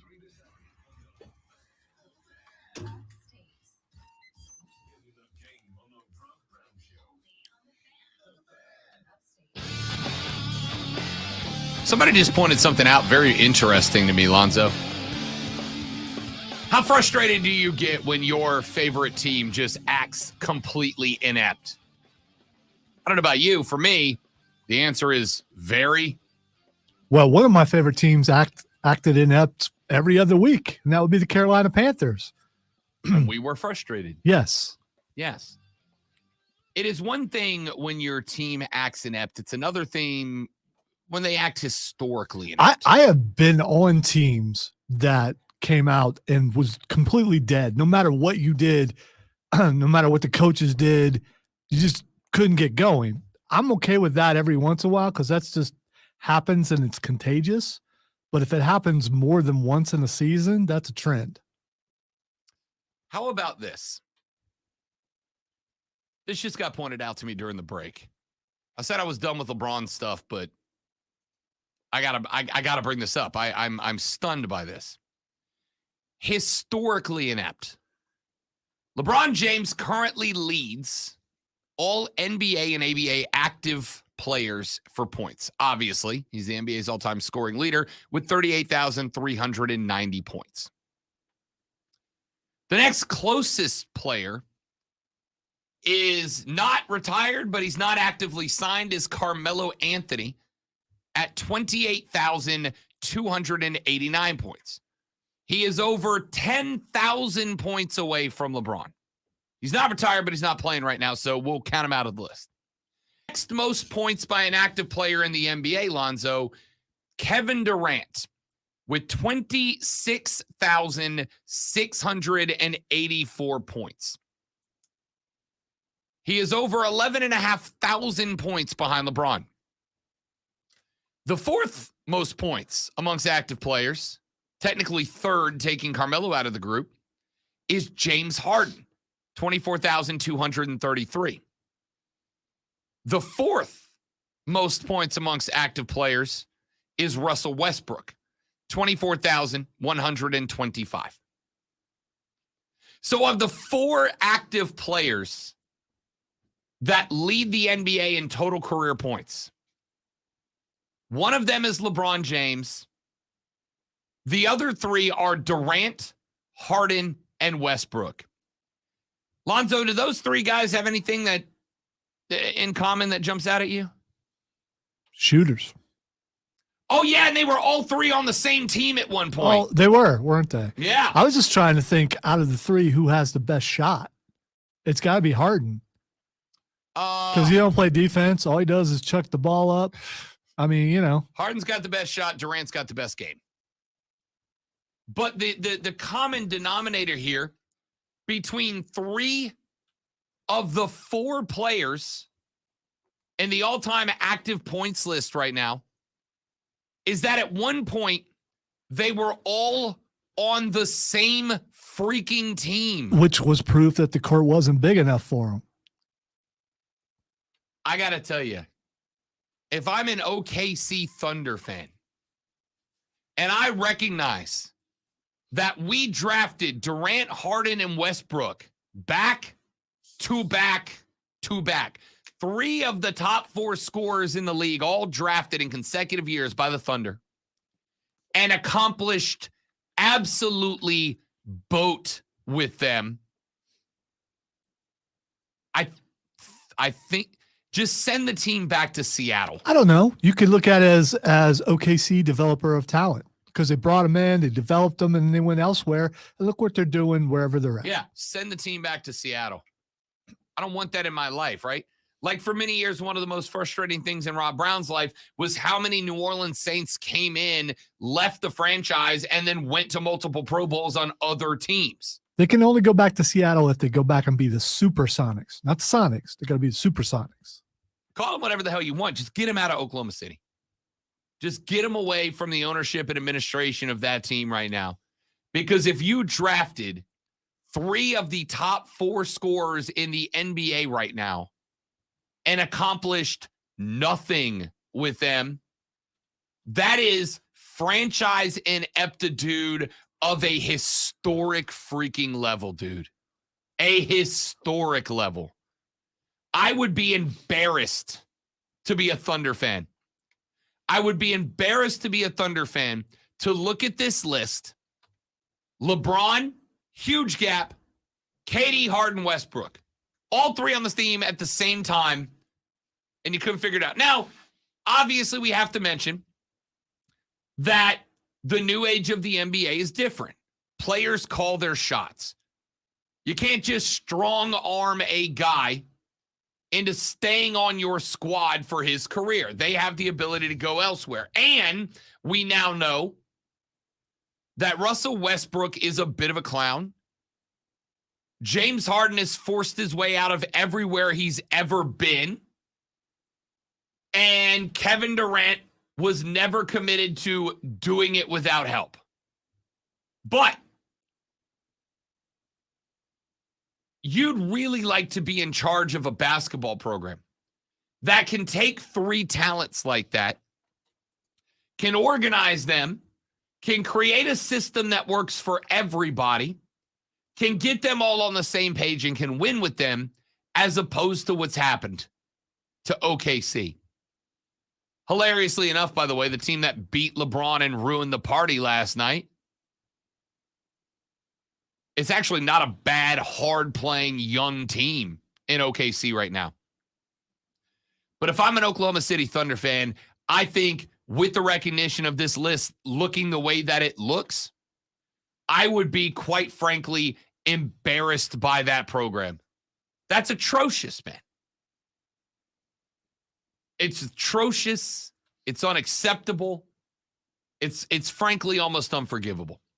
How do you take three of the highest scoring players active in the NBA today, have them all on the same team, by the way, as rookies, all a year apart from each other, at the very beginning of their career, and not find a way to build a team around them? And this isn't some situation where it's like, oh, they were in OKC, and then they broke out after they left. No, they were all really good at Oklahoma City. They were all really good basketball players in the beginning of their careers. And you couldn't find a way to create a team out of that? You couldn't find a way to put some chemistry around that and make that happen? Imagine if you would have built a team in OKC with Durant, Harden, and Westbrook that was competing for titles. Joseph just popped in on the stream and said, ironically, LeBron beat all three in an NBA Finals when they were on that same team, and then he broke the record against OKC. Talk about a storyline. That's long-term storytelling. That's booking, baby.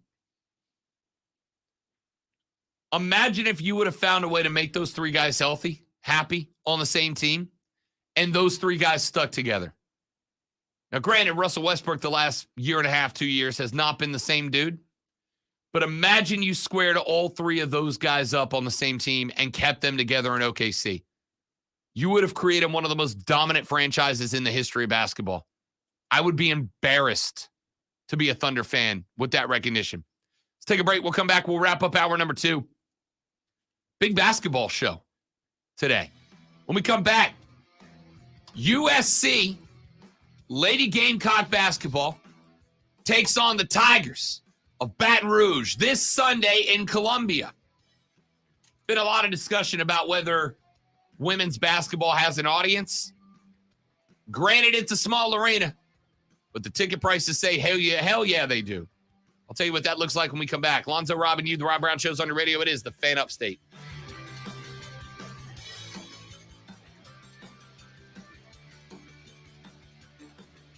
I just sent you a picture on Twitter.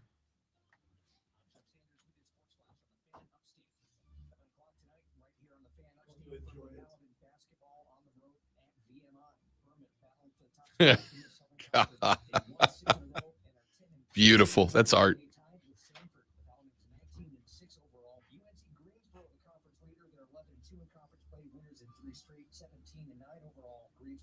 East Tennessee State 91-65 on Tuesday. VMI in the bottom of the Southern Conference, 1-11, 6-19 overall. After tonight, 5 more games on the schedule for the Paladins. They'll wrap up the regular season at Samford February 25th. On the schedule last night, Missouri beat South Carolina 83-74. Number 8, Virginia beat number 22, NC State 63-50. Clemson basketball off till Saturday. They visit North Carolina. That's a 2 o'clock tip. Here's Super Bowl 57, the Eagles versus the Chiefs, Sunday, February 12th, starting at 2, only on the Fan Upstate. Download the Odyssey app, search the Fan Upstate, and listen anywhere on your phone. I'm Chuck Sanders on the Fan Upstate. These statements have not been evaluated by the Food and Drug Administration. This product is not intended to diagnose, treat, cure, or prevent any disease. Paid for by Pharmavite. Did you know estrogen decline can begin for women as early as 40 years old? This can lead to a number of symptoms associated with menopause, like hot flashes, mood changes, sleep disruption, and more. Equell can help. Equell is the only supplement made with S-Equol, a naturally derived plant-based ingredient that relieves symptoms of estrogen decline. So now you know. Trials, women taking it When we get Seamus on the show, you could absolutely ask him the hot dog question. I don't think that's a hot dog, dude. It's definitely I is. think that's a brat. Looks like a hot dog to me.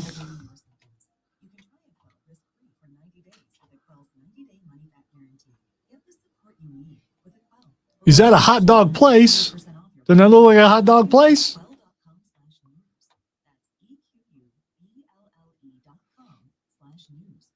Looks like a sausage place. Finding great candidates to hire can be like, well, trying to find a needle in a haystack. Hang on. Sure. About to do some research here. About to do some CSI sausage. Which is why you should try ZipRecruiter for free at ZipRecruiter.com/radio. ZipRecruiter doesn't depend on candidates finding you. It finds them for you. Its powerful technology identifies people with the right experience and actively invites them to apply to your job. You get qualified candidates fast. So while other companies might deliver a lot of hay, ZipRecruiter finds you what you're looking for. By the way, I like brats better than hot dogs. So, I mean, yeah. It's just, except when they're blazing hot and that squirt of juice just burns everything. All right, what are we going with here?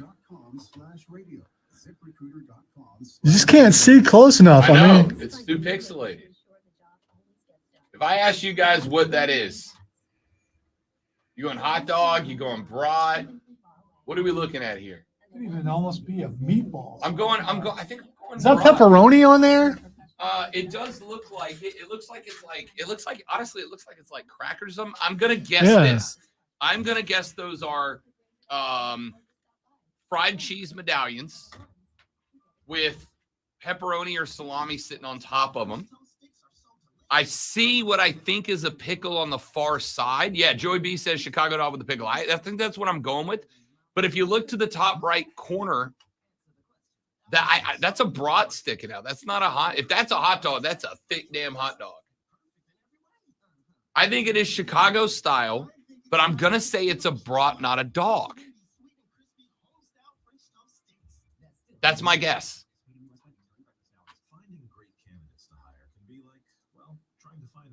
I don't know. Again, the sign looks like a hot dog place to me, but it may not be. Here is the picture that comes from. For those of you that are following along. Hopefully, we won't get flagged. We won't. You can show pictures off of social media. So this is Seamus at a place that very clearly serves grilled meat. Lonzo says hot dog. I think brat. I think Chicago style we accept. But I'm gonna go brat. That's too much to be a hot dog. 1 pill a day, 24 hours, 0 heartburn with Prilosec OTC. I'm going brat. I'm going Chicago style brat. From the Ingles Market Studio, the State 97.7 FM Greenville, 97.1 FM Spartanburg. Yeah, but are you dying on the way up the hill because you can't die on the hill because you have the high ground? You're dying on the way up the hill.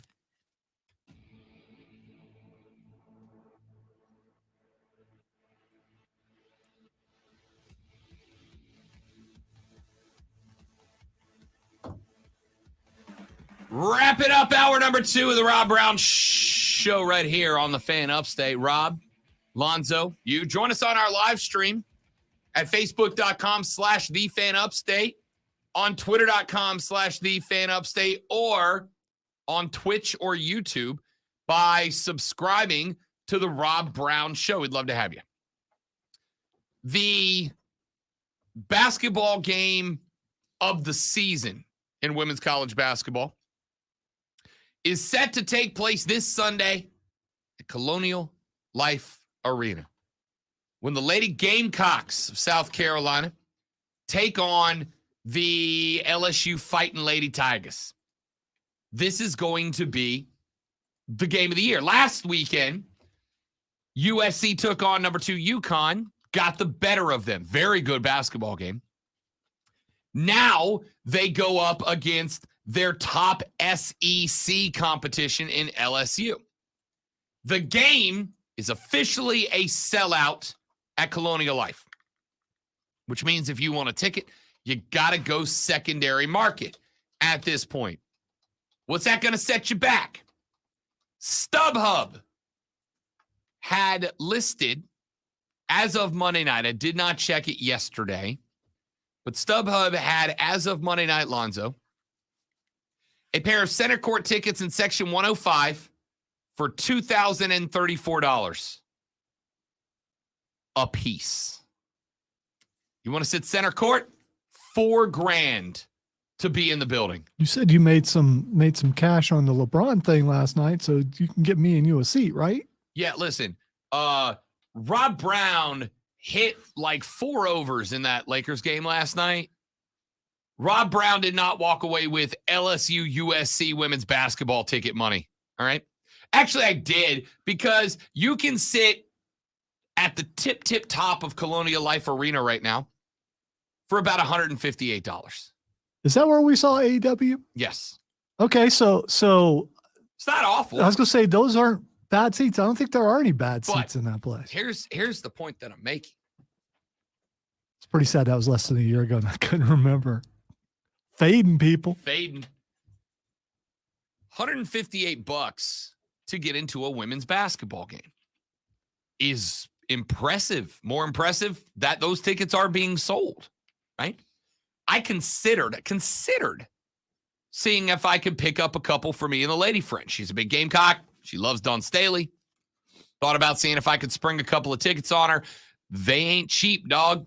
Even for Rob Brown. By the way, we've had Dawn Staley on this station before, and she's awesome to interview. I'll reach out. I'll see if we can get her back on. She seems cool.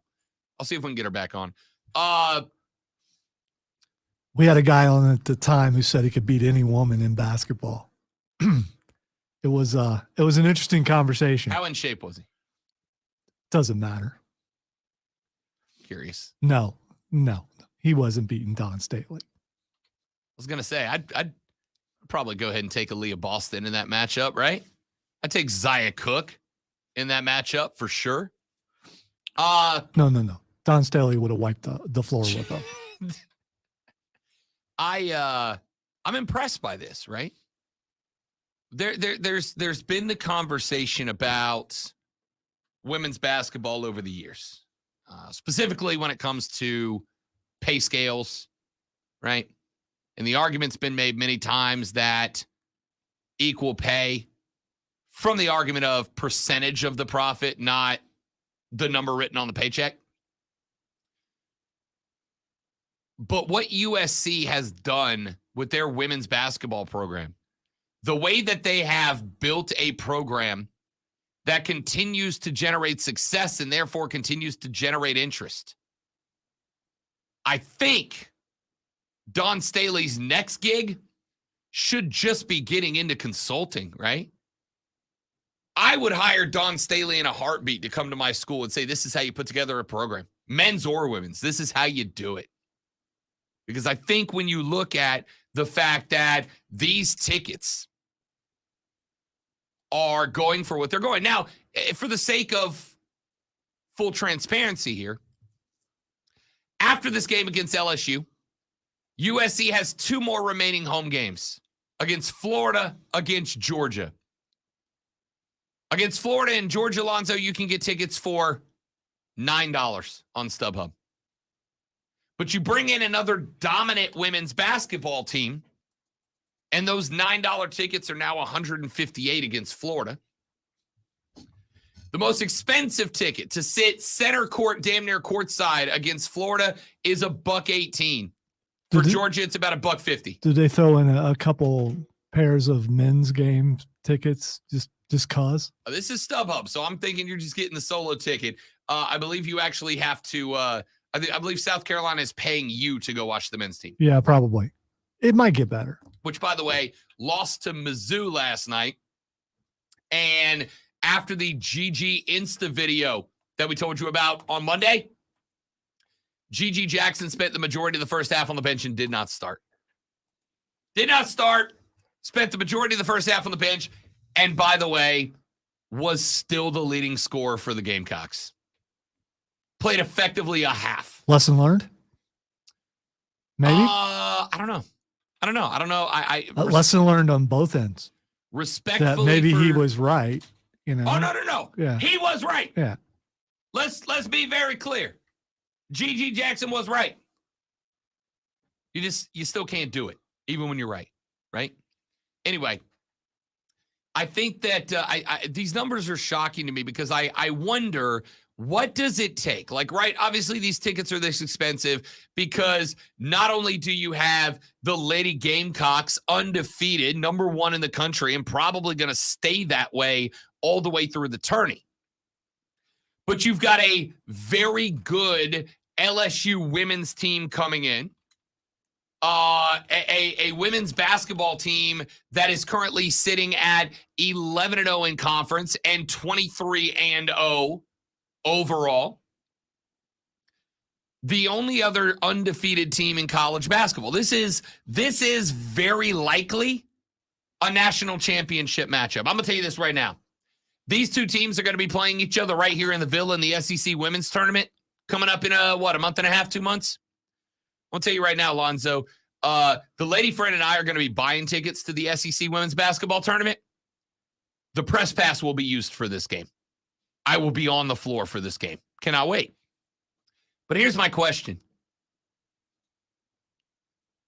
When you get to 23-0 teams, undefeated teams in the SEC, a likely national championship March preview or April preview going up against each other, and then you turn around in the very next game, those two same teams are charging you $9 to get in for other SEC games. Is there a way to fix that? Or is that just the reality of the situation? Better competition. That's the only way you fix that. Yeah. I think this is a lesson in competition fixes. Be competitive. That fixes everything. It's hard to do. It ain't easy. But winning solves your problems, right? They are going to get a massive boost off this game. The networks, the teams, certainly USC, Colonial Life, they're all going to get a boost from this game. How do we make this the rule, not the exception? And the answer is you got to have the rest of the teams find out a way to get on this level. The problem is SC's on this level because kids, young ladies who want to compete, they're signing up to play for a team that's already on the level, not a team that wants to take it to the next. How do you fix that? I don't know. Let's take a break. When we come back here in just a minute from right now, got a few more things to get into. 2 veteran NFL quarterbacks have discussed their future plans. We're going to talk about that. I got your first round of Super Bowl prop bets. We'll get into that. Twitter trending topics to wrap it all up on the Rob Brown Show in the Fan Upstate.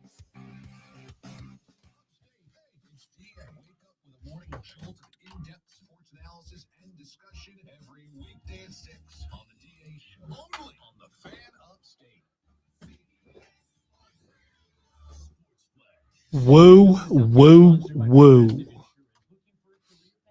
Back Rider? I was going to do the country woo, but I was afraid I might hurt myself. So The country woo? The Ric Flair woo? No, the country woo. The woo! That woo. And so now I did hurt myself.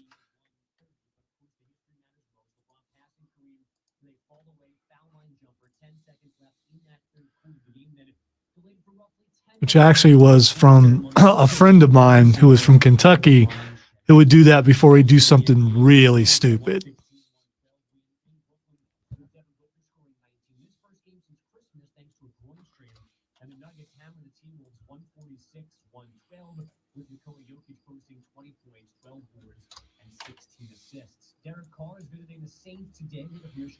Yeah, what you think about that?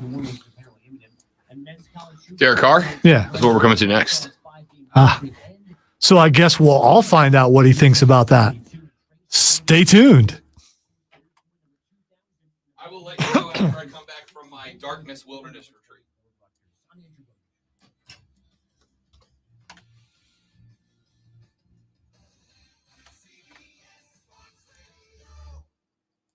If you own a business, this has been a bumpy ride. From pandemic to inflation, I'm sure you Where did I put that up there? Did I?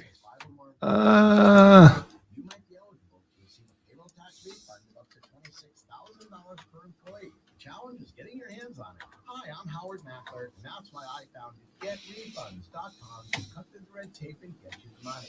The team of tax attorneys we have put together are highly trained in this little-known payroll tax refund program. We do all the work, charge not a dime up front, and simply share a percentage of the cash that we get for you. Businesses of all types can qualify, including those that took PPP, nonprofits, and even those that had increases in sales. We have helped return over $1 billion to businesses, and we can help you too. Just go to getrefunds.com/sports, click on Qualify Me, and answer a few questions. This payroll tax refund is only available for a limited period of time. Don't lose out on up to $26,000 per employee. Go to getrefunds.com/sports. That's getrefunds.com/sports. I always wanted to learn Spanish, but I never thought I'd have the time. Then I discovered Babbel. Babbel's lessons are fun. They only take like 10 or 15 minutes, and in 3 weeks, presto, you're starting to speak another language, like magic. I love that Babbel's lessons aren't just robots talking. They're voiced by native speakers, so you get the pronunciation just right. And they're designed by real language teachers, so you learn how to have real-world conversations, things you'll actually use.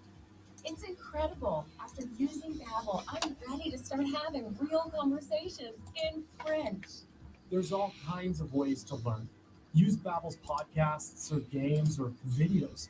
You can even join live classes with a language teacher. If you want to learn a language, there's no faster, easier, better way than Babbel. Babbel. Babbel. Babbel. Évidemment. Go to Babbel.com to try for free. That's BABBEL.com. Babbel.com. I'm Mark Ryan. If you're like me, you're no interior decorator and you need a bit of help putting together an outfit that comes. I'm beyond grateful I met my friends at Smith & James Fine Men's Clothing because they make me look like I know what I'm doing. They'll help you find the best color combinations for slacks, shirts, polo suits, and so much more. There's nothing quite like surprising your sweetheart with a new get-up that has you looking your best.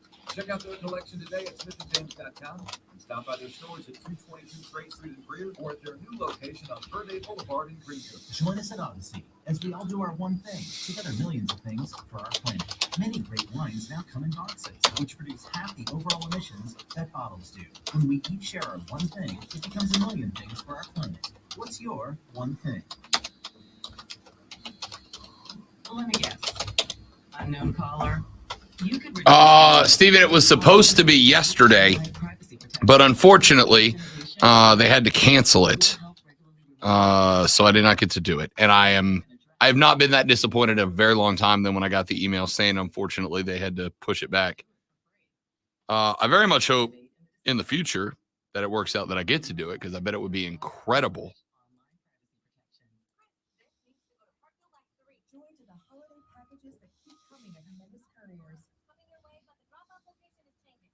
Delivery drivers with the gift of punctuality. Anyone looking to pick up some overtime? Anyone? Indeed can help her hire great people fast. I need Indeed. QC in the first break. We instantly connect you with 10-4. whose resumes on Indeed match your job description. Visit Indeed.com/credit and get $75 towards your first sponsored job. Terms and conditions apply. WORD Spotlight. WIBC-HD3, the official sports voice of the Upstate Band. CBS Sports Radio. Live from the Philadelphia. Man, check this out. For an official Rob Brown lockdown. Represents me and win. Yeah. Unfiltered sports talk. Manufactured locally for the Carolinas. This is the Rob Brown Show. Upstate.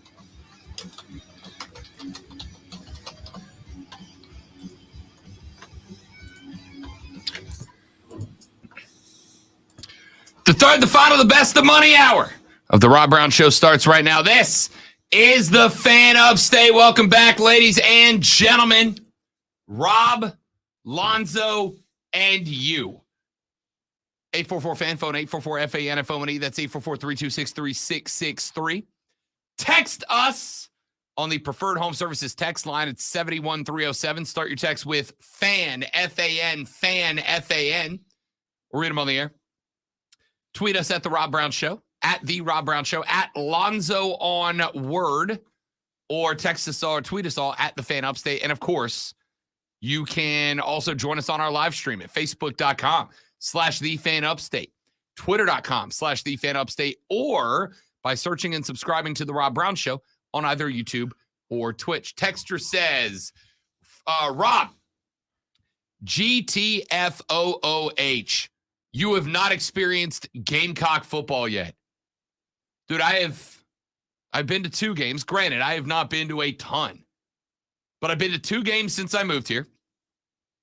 Both of those games, I rolled up with Gamecocks who went to USC, who are diehards. Both of those times I parked at the fairgrounds. I tailgated the fairgrounds. I went to the game.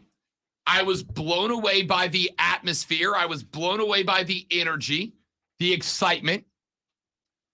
One of those games was South Carolina pulling the upset on Florida. The other was Clemson coming in and curb stomping the Gamecocks. That was the 31-0 game. I have experienced Gamecock football. The rankings that I read to you were not mine. They are WalletHub.com's. But the other thing I'll say about it is that I am not a Gamecock fan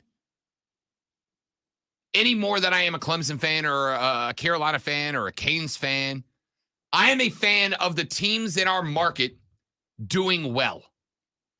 Because as I've said, when your team wins, I get paid. Woo!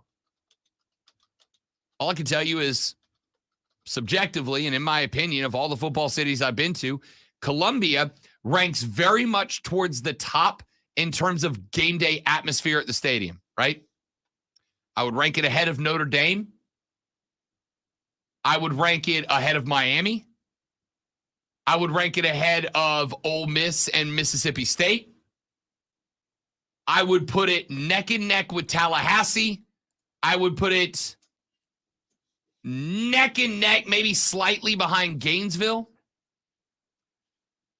But what I am talking about is the city backing the team. And that is something, this is why it's important. I didn't really get a chance to get to it. Well, I didn't get a chance. I just didn't get to it. But I've got a primary reason that having your city be as football oriented, especially predominantly at the college level as possible, is very simple. It just makes it more attractive to be a part of it.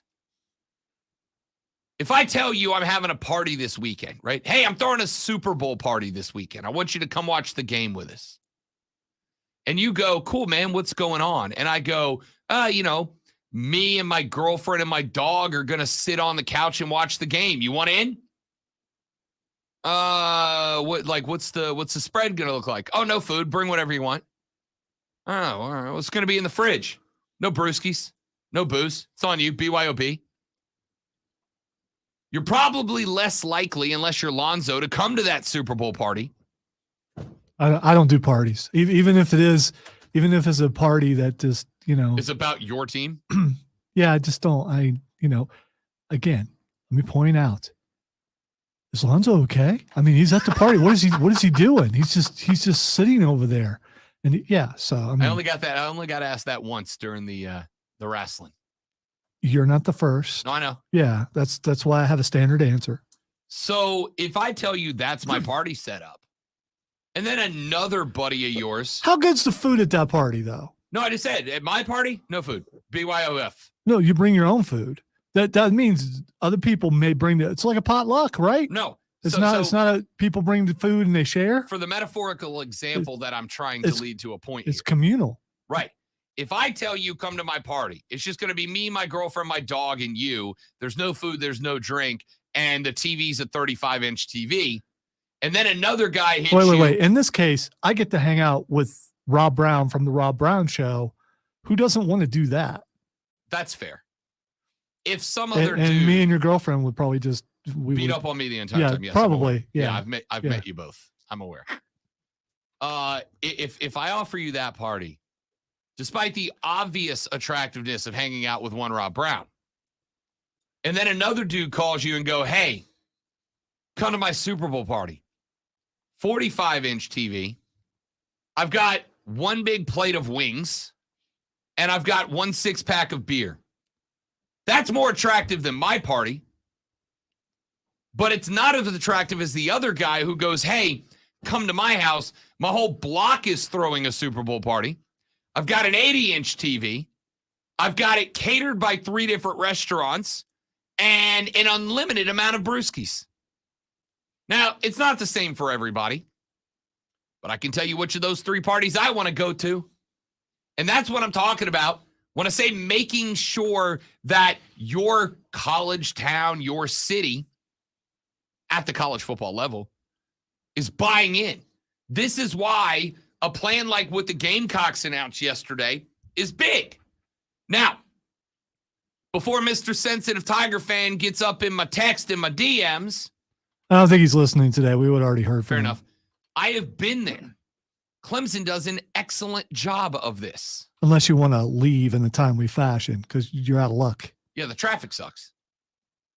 But Clemson does an excellent job. When I go to Clemson for a Clemson football game, which I've done twice since I've been here, when I go to Clemson for a Clemson football game, everywhere in that city, it is Clemson game day. There is excitement. There is energy.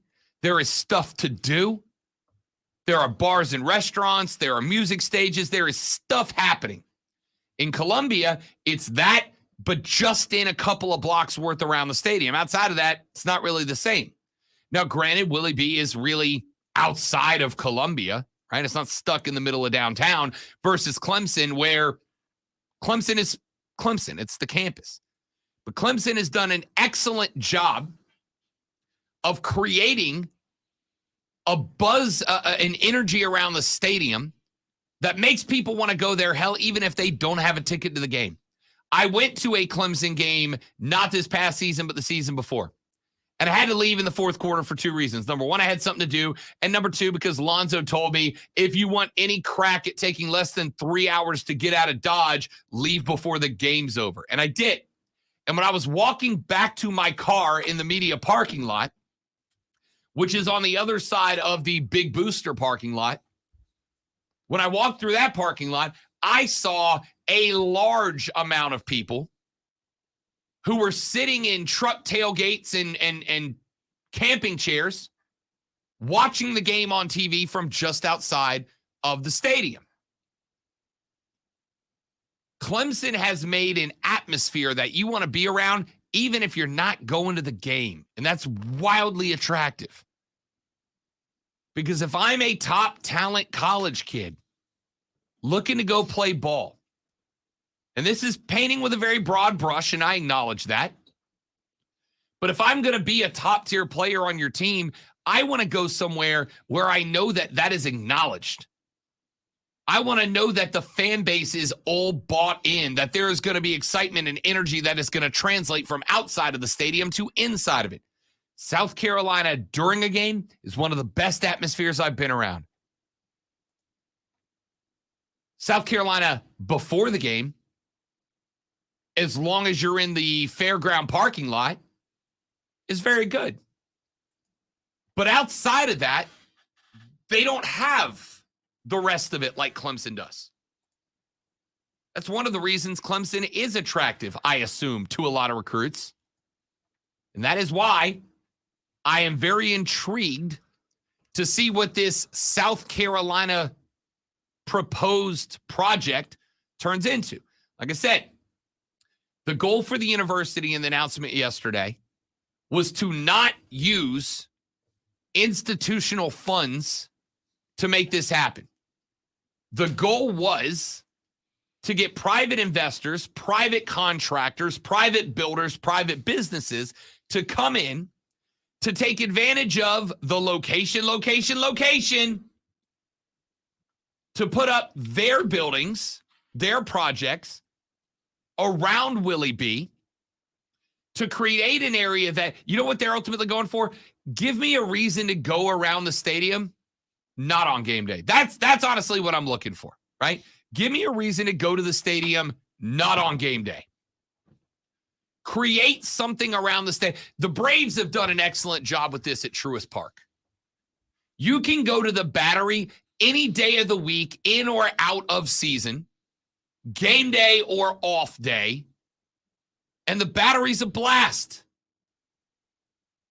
There's barcades, there's restaurants, there's music, there's all kind of stuff happening year-round. And it just makes you want to be there more. Willie B doesn't have that. Clemson does. Now, Clemson, again, has the advantage of being a college city. By that, I mean the city is the college. You either attend Clemson, or you work at Clemson, or you're just an absolute super fan that wants to live close to it. Or you own cattle. When I was at the pro bull riding event a couple of weeks ago, I kept waiting for them to introduce a bull from Clemson. I was going to pop. I was excited about it for Lonzo's sake. I like this project. Was she going to go Tigers? You know the bull would have been named Tiger, right? They'd have named it Tiger Bull. No, it had been Dabo or Danny. I like this project because it is bringing in outside businesses to create, I think, if it goes the direction I see it going, to see it turn into the Battery at Williams-Brice Stadium. And I think that's a great thing because it does nothing but increase the atmosphere. It makes it more attractive. It is as much as it is a fan enhancement on game day, it is also a player enhancement, a recruiting tool, and a damn good one. You go to Tuscaloosa, the city ranked number 1 in small cities by Wallet Hub. That city around Bryant-Denny Stadium is a damn football town. There are bars, there are restaurants, there are activities, there's music, there's art, there's all this stuff to do, but it all centers around Alabama football. South Bend, Indiana is that way. Tallahassee's kind of down on that list a little bit. I've been to Tallahassee 100 times when I was talking sports down in the Florida Panhandle. Doak Campbell Stadium is on campus. It is just like Clemson. It's on campus. The difference is Tallahassee is not the campus and then that's the whole city. Tallahassee is the capital of Florida, has a lot going on outside of FSU football. Now, on game day, the rest of the city is dressed in garnet and gold. But when you go to Tallahassee, when you go to Doak Campbell Stadium, there's not much going on around the I mean, it's kind of like South Carolina in that if you're within a couple of blocks of the stadium, there's tailgates and musics and parties and all that. But you got the baseball stadium next door. You got the circus next door. And then you got dorm rooms everywhere. Great party atmosphere. Not a whole heck of a lot going on. It's a great project from South Carolina. It's privately funded, so it's not coming from the university, so there's no additional burden. It's going to allow South Carolina, by taking bids, to pick and choose what goes on. You're not going to have anybody coming up and putting up a club that's going to get shot up 4 or 5 times a year and ruin the atmosphere around it. They've got institutional control over it. The goal is, in this regard, to create something like the Battery at Truist that makes the overall atmosphere on game day much better. And like I said, you might be listening and going, Rob, I don't care, right? I'm just here for football. I'm just here to talk about football, to watch football, to enjoy football. I don't really care if the people at the game have a barcade to go to kill a couple of hours before kickoff. Yeah, I get that you don't. But there are kids that are going to take their visit, and they're going to see it, and they're going to go, so y'all just stand in a parking lot for 2.5 hours before you come into the game? as opposed to have an entire city that is dedicated to nothing but me and my team on Saturdays? And that's going to register to them. Well, but maybe some of those guys are there just for football to get to the next level. In which case, this doesn't hurt. And unfortunately, a lot of that extra stuff is where some players get in trouble. Sure. I haven't had that problem in a while, but there was a time where there were a lot of problems in the 5 region in Colombia. Yeah. And I'm guessing that not a lot of our listeners know what a barcade is. I just want to point Barcades are the best. Just want to point that out. It is a bar arcade. A barcade. They're great. You're right. If there's a kid who doesn't care about any of that, this doesn't hurt you, right? It doesn't hurt you. No kid. Scratch that. I can't imagine there are many, if any, kids that are going to roll up and go, oh, there's too much going on here. The fans are too excited. The city is too much celebrating and supporting us. That's too much. Maybe they pull up and go, okay, these guys are all focused at all these other places, but they're not looking at the team. I mean, maybe.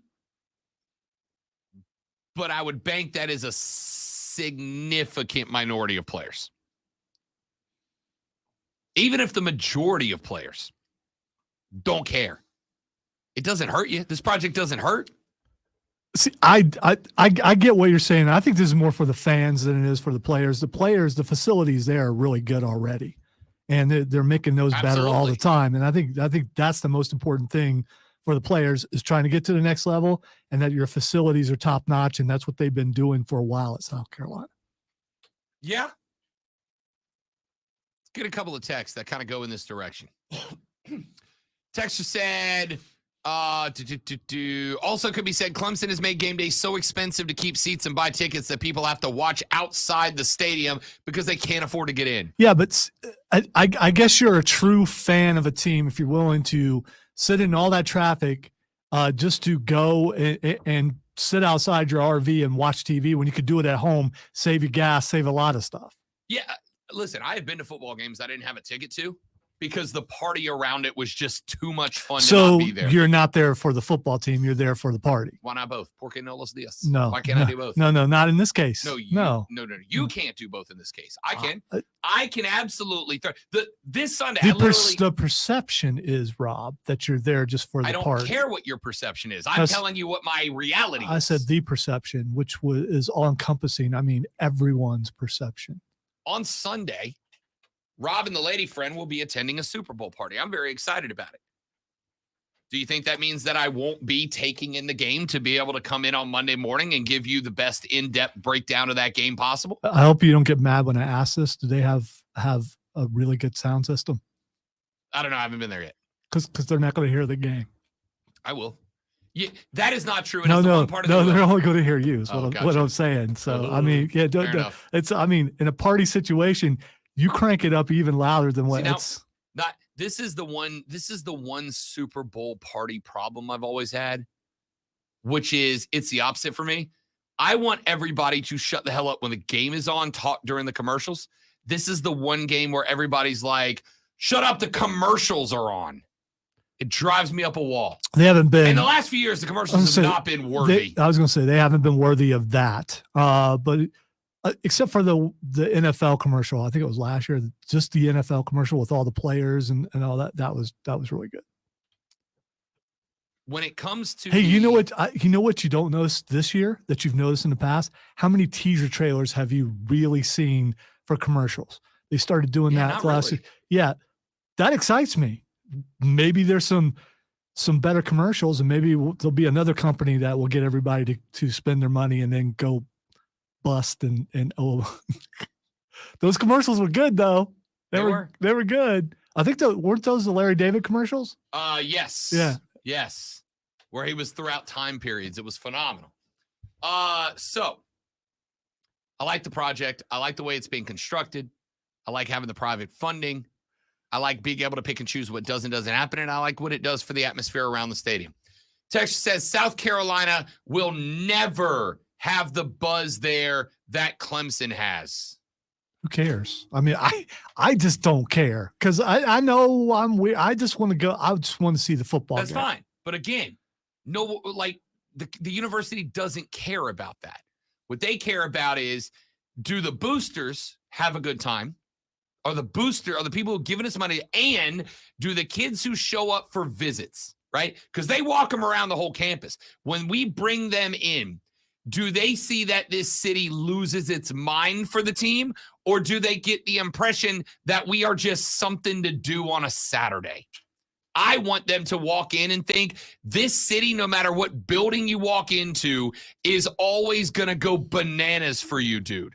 And this helps in that regard. It doesn't matter what Rob and Lonzo think about the stadium.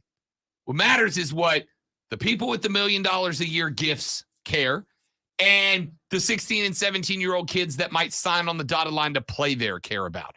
And this, I think, goes a long direction in pleasing both of them. Yeah, those millionaires, they're not out there tailgating and stuff. They have their own spots within the stadium. They do, but they still want gas, right? They still want juice. They say, if I'm going to put $1 million into something, I want it to be a good time. I'm also not a millionaire. Maybe that's why. Let's see. Clemson has always had top-notch game day activities. Gamecocks go to 5 points after the game for the party. I will tell you this. As far as the pregame, in fact, the next texter, I'm gonna put these two texts together. Texter says, Gamecock Park has that atmosphere. We have live bands and food trucks within 8 iron across the street, and bounce houses for the kids and skills competitions. Where have you been? I'm gonna say this respectively, texter. I don't care that your kids have a good time or not. I'm sorry, I don't. I mean, I hope they do for your sake. I hope they have a great time. It's all about the drinking. And let me be clear. Apparently. I'm speaking from the point of the university here. Yes, I hope your kids have a great time. I hope they do. I'll put out some bounce houses and skills competition. But the kids I'm trying to recruit and the $1 million donors I'm trying to keep in my back pocket don't care about bounce houses. They don't. They don't care about skills competitions. They care about, is this place clearly a place that is diehard passionate about the football team? Because the more the answer to that question is yes, the better off you're going to do. Think about the programs that have been at the top of the hill for the past few years. I haven't been to Ohio for a Buckeye game yet, but I got a feeling I can predict what the area around the stadium is like on Saturdays. I got a good guess. I've been to Tuscaloosa multiple times. It's insane. The entire city is insane for that football program. I want Columbia on the same page. Clemson is that way. It is that way. If Columbia wants to catch up, this is an easy way to do it. They're making enormous strides on the football field. Let's not pretend they're not. But this would go a long way. Texas said, I've gone to Clemson games without a ticket. I hoped I could get a ticket, but I knew the tailgating would be good enough that if I didn't get a ticket, I would still have a good time. I could watch the game somewhere with good food and good people. That's from Tiger fan Clint. Clint, thank you for that text. If that's what you're into and you're not really into the game, or you just want the camaraderie of going from tailgate to tailgate and getting free food and drinks. Good job, Clint. I'm a big fan. Yeah. See, this is when Rob never says, do you know who I am? But I'm guessing Rob would visit more than one of the tailgate spots when he goes. Rob is because never said he's overly friendly and people love that and people will give him stuff. Rob has never said, do you know who I am? But Rob has never turned away when someone says, I know who you are. Hey, Rob, come on over here. Have you one? Hell yeah. Absolutely. Cold, open, and in front of me is my favorite beer. All right, let's take a break. 844-FAN phone, 844-FANFONE, 844-326-3663. Marcus says, at Clemson, the only buzz is because of from the flies around the cows. Good shot. Good shot. James says, y'all forget Rob hates kids. I do not hate kids. I don't hate kids. I like kids. I just spent 4 days with my 5-year-old nephew, and it was one of the best weekends I've had in a very long time. I've never heard anyone say bouncy house with venom until now. They're just so loud and annoying. Back after this on the Rob Brown Show and the Fan Upstate. QC. All right, guys, got a live read. Stay right there. We'll be right back.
is getting into radio. Yeah. Well, I just think we're at a point now where like you can talk about these things and most people don't look at you and go, yeah, you're just a wuss. They're like, oh, that's a thing people deal with.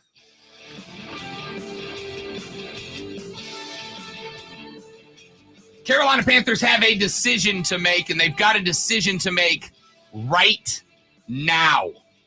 We've got 2 veteran quarterbacks out on the market right now that are discussing their future.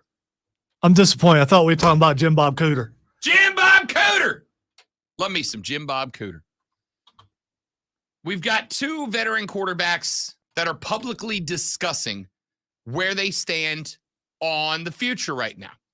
Aaron Rodgers is one of them, and Derek Carr is the other one. Aaron Rodgers was on McAfee's show yesterday. Can I ask you a quick aside? Why do people get so mad about him being on McAfee? There are people offended. It's because they can't get him, right? And whatever you think about Aaron Rodgers, if someone has someone exclusively or almost exclusively, there's jealousy, and you can hear it.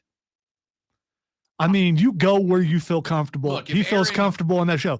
I think he would love being on this show. If Aaron texted this show and was like, Rob, I'll do a weekly spot with you, you're damn right I'm having him on. I disagree with Aaron Rodgers about a lot of stuff, but I would still have him on if we can have conversations and be cool at the end, even after a difference of opinion. Lonzo and I disagree on almost everything. Especially today. Yeah. I don't know what's going on. But we still share the fortress of nerditude, and I wouldn't have it any other way. So, the answer to that is, without getting too deep into it, because I want to make sure we have time for both of these quarterbacks, is that Aaron Rodgers has said some stuff in the past that people think he should be deplatformed, and McAfee has an enormous platform, right? Now, Aaron Rodgers was on McAfee's show yesterday. He said that football is still very much at the front of his brain, but before he makes a decision, he is going to go on a 4-day darkness retreat. I just looked it up, by the way, because I was curious about what a darkness retreat is, and it's based in Tibetan Buddhism or something. So you go into a room that's completely dark, and you just stay there. And they will give you food. There's a double door drop box, so they will put the food in the box, so no light gets in. Then I don't know how you see the I was going to say, box, how the hell do I know where how do I know what and where the food is? Well, it's not that big of a room, I'm guessing. You've walked in the dark in your house, right? Who doesn't go to the restroom at night without opening their eyes? I mean, so you can get around. I've been in complete darkness before at Mammoth Caves, like 500 yards underneath it. Yeah, so I know what complete darkness looks like. That's just me along with my thoughts. I don't need that kind of time with me. Would be bad for me. So Aaron Rodgers is effectively going on a meditation retreat. By the way, of all the things that Aaron Rodgers has done, this is far from the most silly, right? There have absolutely been times where Rob Brown has just shut the door and been in complete silence, not necessarily darkness, but complete silence, just to have zero distractions to think about whatever. This is far from the dumbest thing Rodgers has done. Rob, do mushrooms grow in complete darkness? I'm just curious. I don't know. I don't know that. I'm going to say yes. Okay. I'm just wondering if there's going to be. But we'll know in 4 days. Yeah, we will. So Aaron Rodgers says 4-day darkness retreat, no light, just to stay with me and the old brain, right? And I get that. I respect that. Of the things Rodgers has said and done, I respect this one. I got no problem with it. He damn sure sounded like a guy who's coming back to play football, though, right? Football's at the front of my brain. I can still do this. I still want to do this, but I want to go make sure it's what's best for me. Think about Tom Brady. Didn't you think he was coming back? I still think he's coming back. Okay. So, I mean, Absolutely. So Aaron Rodgers is going to go on a 4-day darkness retreat, and then he's going to announce if he's going to come back. Spoiler alert, I think he is. Derek Carr has made it abundantly clear that even if the Raiders decide to not trade him or cut him, and for some insane reason keep him on the roster, he's done in Vegas. He's out, right? That was made evident at the Pro Bowl when they did the quarterback accuracy challenge, and the interviewer said, you've thrown some touchdowns here in Vegas. Have you ever been that hot? And he was like, nope, that's why I'm going somewhere else next year. Very clearly done. Well, the Raiders yesterday gave Derek Carr permission to speak with the New Orleans Saints about going to NOLA and becoming their starting quarterback in the future. Here's the decision the Panthers have to make. So they have to decide now. Are they in for a veteran quarterback or are they going drafting a rookie? And you have to decide that right now. Derek Carr going to New Orleans makes sense. He would get a chance to reunite with Dennis Allen, a guy you spent, 1 year with. Derek Carr is looking for one last run. New Orleans certainly has some talent. They were very poorly coached last year. And I don't think Dennis Allen is the guy. But they are looking at taking the talent, the Michael Thomases, the Alvin Kamara's, guys that are in the back end of their prime, but still have it. And that's a good fit. If Derek Carr is interested in this, Carolina makes for a perfect landing spot too. I heard somebody yesterday, I think it was Florio yesterday or the day before, said if DJ Moore was on a good team, we'd be talking about him as one of, if not the best wide receivers in the league. And he's right. You have that weapon. You've got a good run game. You've got one of the best receivers in the game in DJ Moore. You've got a lot of talent stacked up at the spot behind him, and you got a very good defense to carry you if things aren't going right and clicking on offense. Derek Carr is not going to be on the market very long because there's only a couple of quarterbacks available, and let's be real. Outside of Stroud and Young, and honestly, I even include Stroud and Young in this, the quarterback crop in the draft this year is a straight-up crapshoot. It is a lottery. Can Anthony Richardson, who has all the types, all the tools to be the guy, the prototype, can he be a successful NFL quarterback? Physically, he's got everything he needs. We don't know about mentally. Will Levis. Will Levis is built like an NFL quarterback, but can he process the speed of the game? No idea. Bryce Young certainly has the arm strength and accuracy to be an NFL quarterback, but can a guy that undersized play the role? Don't know. We'll find out. The only one guy that I'm like, okay, he's going to work out. I don't know if he's going to be Mahomes part 2, but I think he can work out is CJ Stroud, right? That's it. That's the list. So if you are not willing to roll the dice on a crapshoot at the quarterback in the draft, the list of veteran quarterbacks that are going to be free agents that are going to be available are right now Carr and Rodgers and Garoppolo. Report came out yesterday that Jimmy G and Kyle Shanahan, after Jimmy G's injury and heading towards the playoffs, got real sour for some reason. So you got Jimmy Garoppolo, you got Aaron Rodgers, and you got Derek Carr. That's effectively the crop of quarterbacks with any proven worth to them that are going to be available. Lonzo and I did another Views from Mint Street pod yesterday. Available where major podcasts are found, Stitcher, Spotify, Google Play, Apple iTunes. If you are a Panthers fan, make sure you get it. And at the end of it, where we talked a lot about Ejiro Evero, the new defensive coordinator for the Carolina Panthers, got into some of the X's and O's and the history that he's been through. There's some stuff on there that is pod exclusive. You want to check it out. We talked about Ejiro Evero. And at the end, Lonzo said what everybody knows. It's a good hire. It's an exciting hire. Defensively, we should be better, and we were pretty good last year with a couple of spots excluded. But at the end of the day, there ain't but one position we're waiting to get filled. And that's the quarterback spot. Carolina sits at 9. There is no guarantee that Levis, Richardson, or anybody else will be available that is considered a first-round pick. We don't know what that quarterback run is going to look like.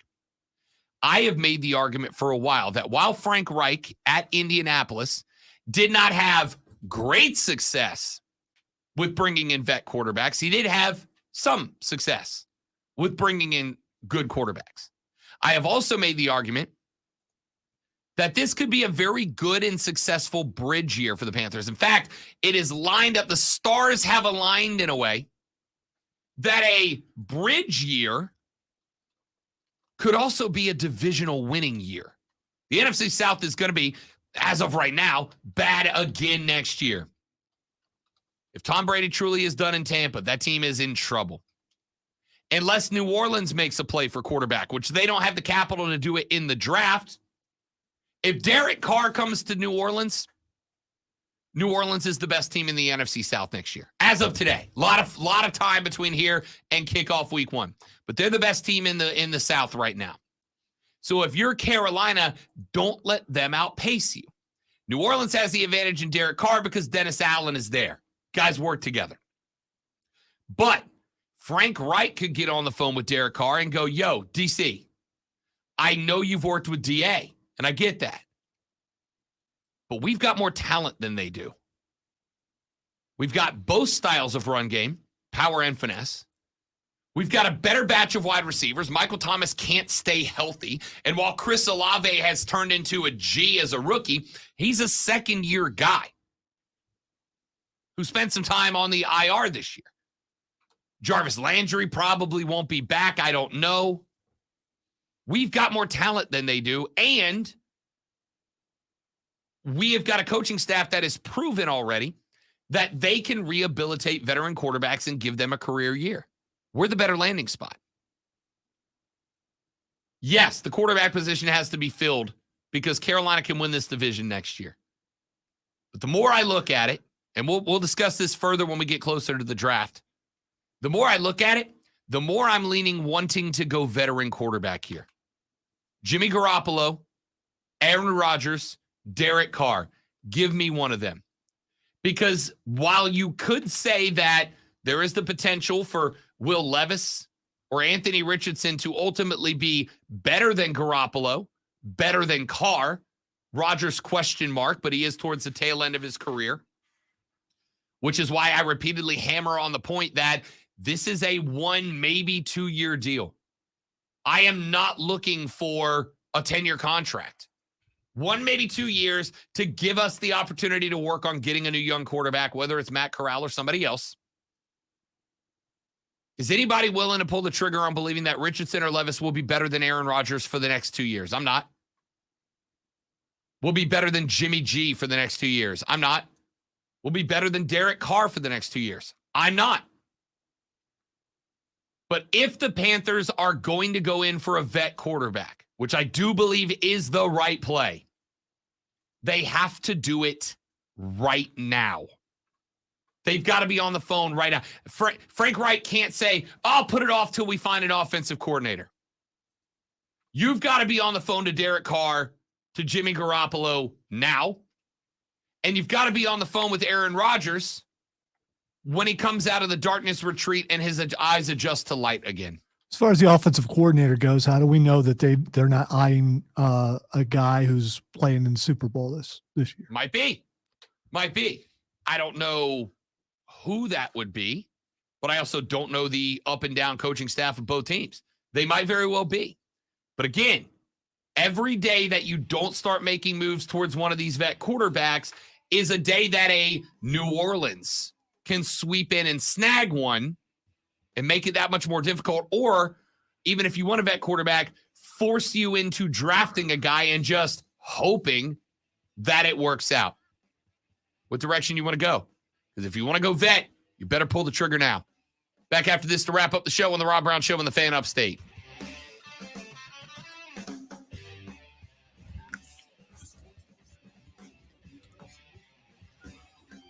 I'm just not sold on Derek Carr. Oh, I get it. But again, if I ask you right now to put a paycheck on who's better next year, Derek Carr or Will Levis, Derek Carr or Anthony Richardson, Derek Carr or Matt Corral, which one are you taking? Because I'm absolutely taking Derek Carr out of those four. Out of those, yeah. Those are the only four on the table right now. Well, you talked about Garoppolo. Rodgers or Jimmy G? Yeah, now I'm taking either one of those guys. Rodgers, Jimmy G, Derek Carr, Will Levis, Anthony Richardson, Matt Corral. And by the way, I would take C.J. Stroud over all those guys. Sure, I would too, but not for 6 draft picks. Trade Kevin them all. says Nathan Peterman is out there. James says, I saw a tweet yesterday about Carr going to NOLA. Yeah, the Raiders gave him permission to visit with New Orleans. They are going to make a push. And the Raiders are probably going to let Derek Carr visit anybody who wants to visit because they want any compensation they can get for the guy. If they don't trade him within, I think, the next week from today, actually, they're going to owe him a stupid amount of money And they don't want to do that. They don't want to get caught in that spot. So they'll be happy to take whatever you get. New Orleans will probably be willing to trade a third maybe next year for Derek Carr. And that's the right call. He is better than Andy Dalton, no doubt about that. But the permission to visit does not mean he is signed. You make that phone call. What's the worst he's going to go? I'm not interested. All right, cool. Have a great day, right? You make the phone call. Joey B says there's also the story going around that Jimmy G was cleared and could have dressed for the NFC Championship game and chose not to. Yeah, that's what I'm saying. I don't know if he chose not to. I don't know if he was cleared, frankly. I've heard the report, but I don't know if it's true. I don't know if he was cleared and refused. I don't know if he wasn't cleared and wanted to. All I know is after that game, Garoppolo said, I wish I would have had a helmet today.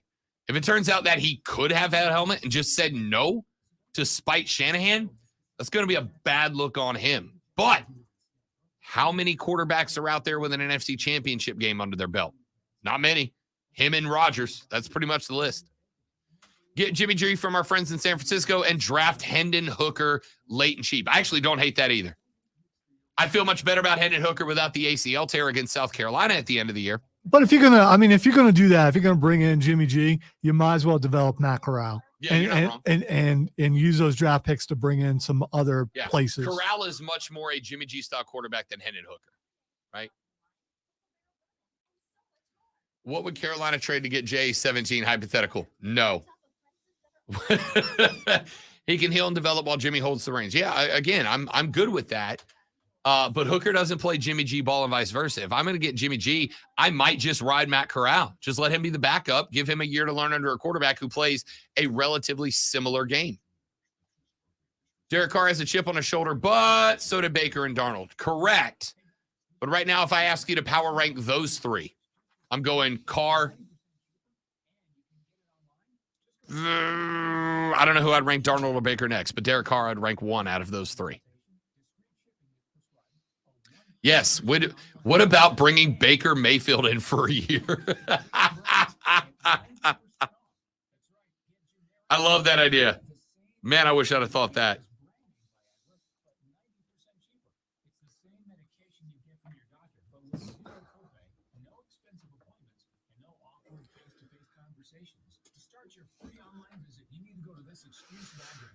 forhims.com/joy. That's forhims.com/joy for your free online visit. forhims.com/joy. Guys, fellas, men, are you Roman ready for Valentine's Day? Right now, generic Viagra, aka Sildenafil, is just $4 per dose at Roman. Just complete a free online visit with a U.S. licensed healthcare professional. If medication is appropriate, Roman sends everything right to your door with free shipping and in discreet packaging. Go to ro.co/Viagra to get generic Viagra for just $4 per dose. Do it by February 8th for 20% off and guaranteed shipping by Valentine's Day. That's ro.co/Viagra. Nature Valley has helped restore access to 10,000 miles of national park trails. And we're on our way to Oh, we got our annual "Don't Say" we the did. catchphrase We do. email. Someone said that on a podcast, on a very popular podcast, and I'm wondering if they're going to get in trouble. I heard it was like, whoa, you can't do that, dude. My understanding of the phrase is you can say it just talking. You cannot use it to promote it. No, I don't think you can say it I think either. you can say it while talking, but you can't like you can say anything trademarked if you're just talking. You just can't promote with it. All right, time for a abbreviated version of Twitter trending topics. The first thing that's trending is Jerry Lawler. So, friend of the show, Jerry the King Lawler, had a stroke earlier this week, and that's the bad news. The good news is, according to Jim Ross, who I guess saw him a day or two later at one of the cons, said his I mean, you can tell, like he's slowed down and his speech is kind of impacted, but he's out, he's about, he's walking around, and he's doing much better. So that's good news. All right, the next thing that's trending is another friend of the show, Paul White. The Big Show. Well, love some Paul White. Don't know why he's trending. I'm hoping it's his birthday. Yes, it is his Okay. birthday. How old do you think he is? was a little shocked by this, but then I started thinking about it. 52. 51. I was close. Yeah. Because you forget about the WCW days and how long he was actually wrestling. Here, he is, you know how old Big Show is? Big Show he was featured on the greatest wrestling game ever made, WCW NWO Revenge on the Nintendo 64. Big Show was a boss character on that game. I played that game in like middle school. That's how long Big Show's been around. Love that dude, though. It's been a while. Was, you know, for those of you who don't know, we did the interview with Big Show. I don't remember how many months ago. The best part for me, though, wasn't the interview, if I may be selfish. The best part was that after the interview was over, Big Show stayed on the Zoom with us for like 15 more minutes, just shooting the boat and telling us stories. It was amazing. Yeah. Are we off the air? Yeah. And then nothing but bleep, bleep, bleep. Yeah. Oh, yeah. Tirades towards Bryan Danielson. Big Show did not give a boat. Dude was just, we were like, oh, yeah, so that Brian, because he told us on the air, he's like, Bryan Danielson is absolutely insane. He's like, he will beat the hell out of you in catering for fun. And when we got off the air, I was like, hey, was that for real? Was that kayfabe? And he's like, oh, no, he's bleeping crazy. He is a crazy mother bleeper. But the best part was Big Show just sat with two dudes in the middle of nowhere on a stream. We're like, hey, if you got to go, you got to go. He's like, I got like half an hour till lunch. I'm good. And he just sat with us for like 15 minutes telling stories. It was incredible. See, you're saying all that, but the most comfortable interviews that we've had since we've been on the air have been with wrestlers because they know that we're truly fans and we ask questions that other people aren't asking them, and they have fun. When Gunther was in here last Friday, I asked him before we went on the air, I said, when you do these things, can you tell who is a wrestling fan and who is not a wrestling fan by the interview alone? And he's like, by the end of the first question. And Stephanie said, we heard your intro on the way in. Yeah, we fit here. Yeah. Also love that Gunther was listening to the show, by the way.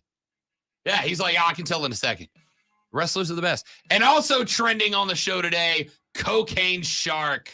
See, I just wasn't doing it because you ruined it. They found like 3.1 million? 3.5 tons. Oh, tons. Yes. I thought it was $1 million. 3.5 tons of cocaine floating off the coast of New Zealand. And I assume that was a Florida man story. Turns out there is no cocaine shark yet, but I'm pulling for it. Lester says WrestleMania 2000 was a better game. Oh, I'd put it up. I'd put it up against Revenge. Ladies and gentlemen, that is going to do it for us. We hope you have a great rest of your Wednesday. We're back tomorrow with Thursday. I'll have some prop bets for you and more on the Rob Brown Show and the Fan Upstate. Later, brother. There's a wire loose in my headphones because it kept going in and out, or this connection is jacked, one or the other. You all are amazing human beings, and I'm very grateful that you are friends on and off the air. Every one of yins. Even you, Kevin. Even you youngins. And for the record, I think all your kids are beautiful, special, amazing, innocent, pure, and perfect. That was heartfelt, really. Goodbye, everybody.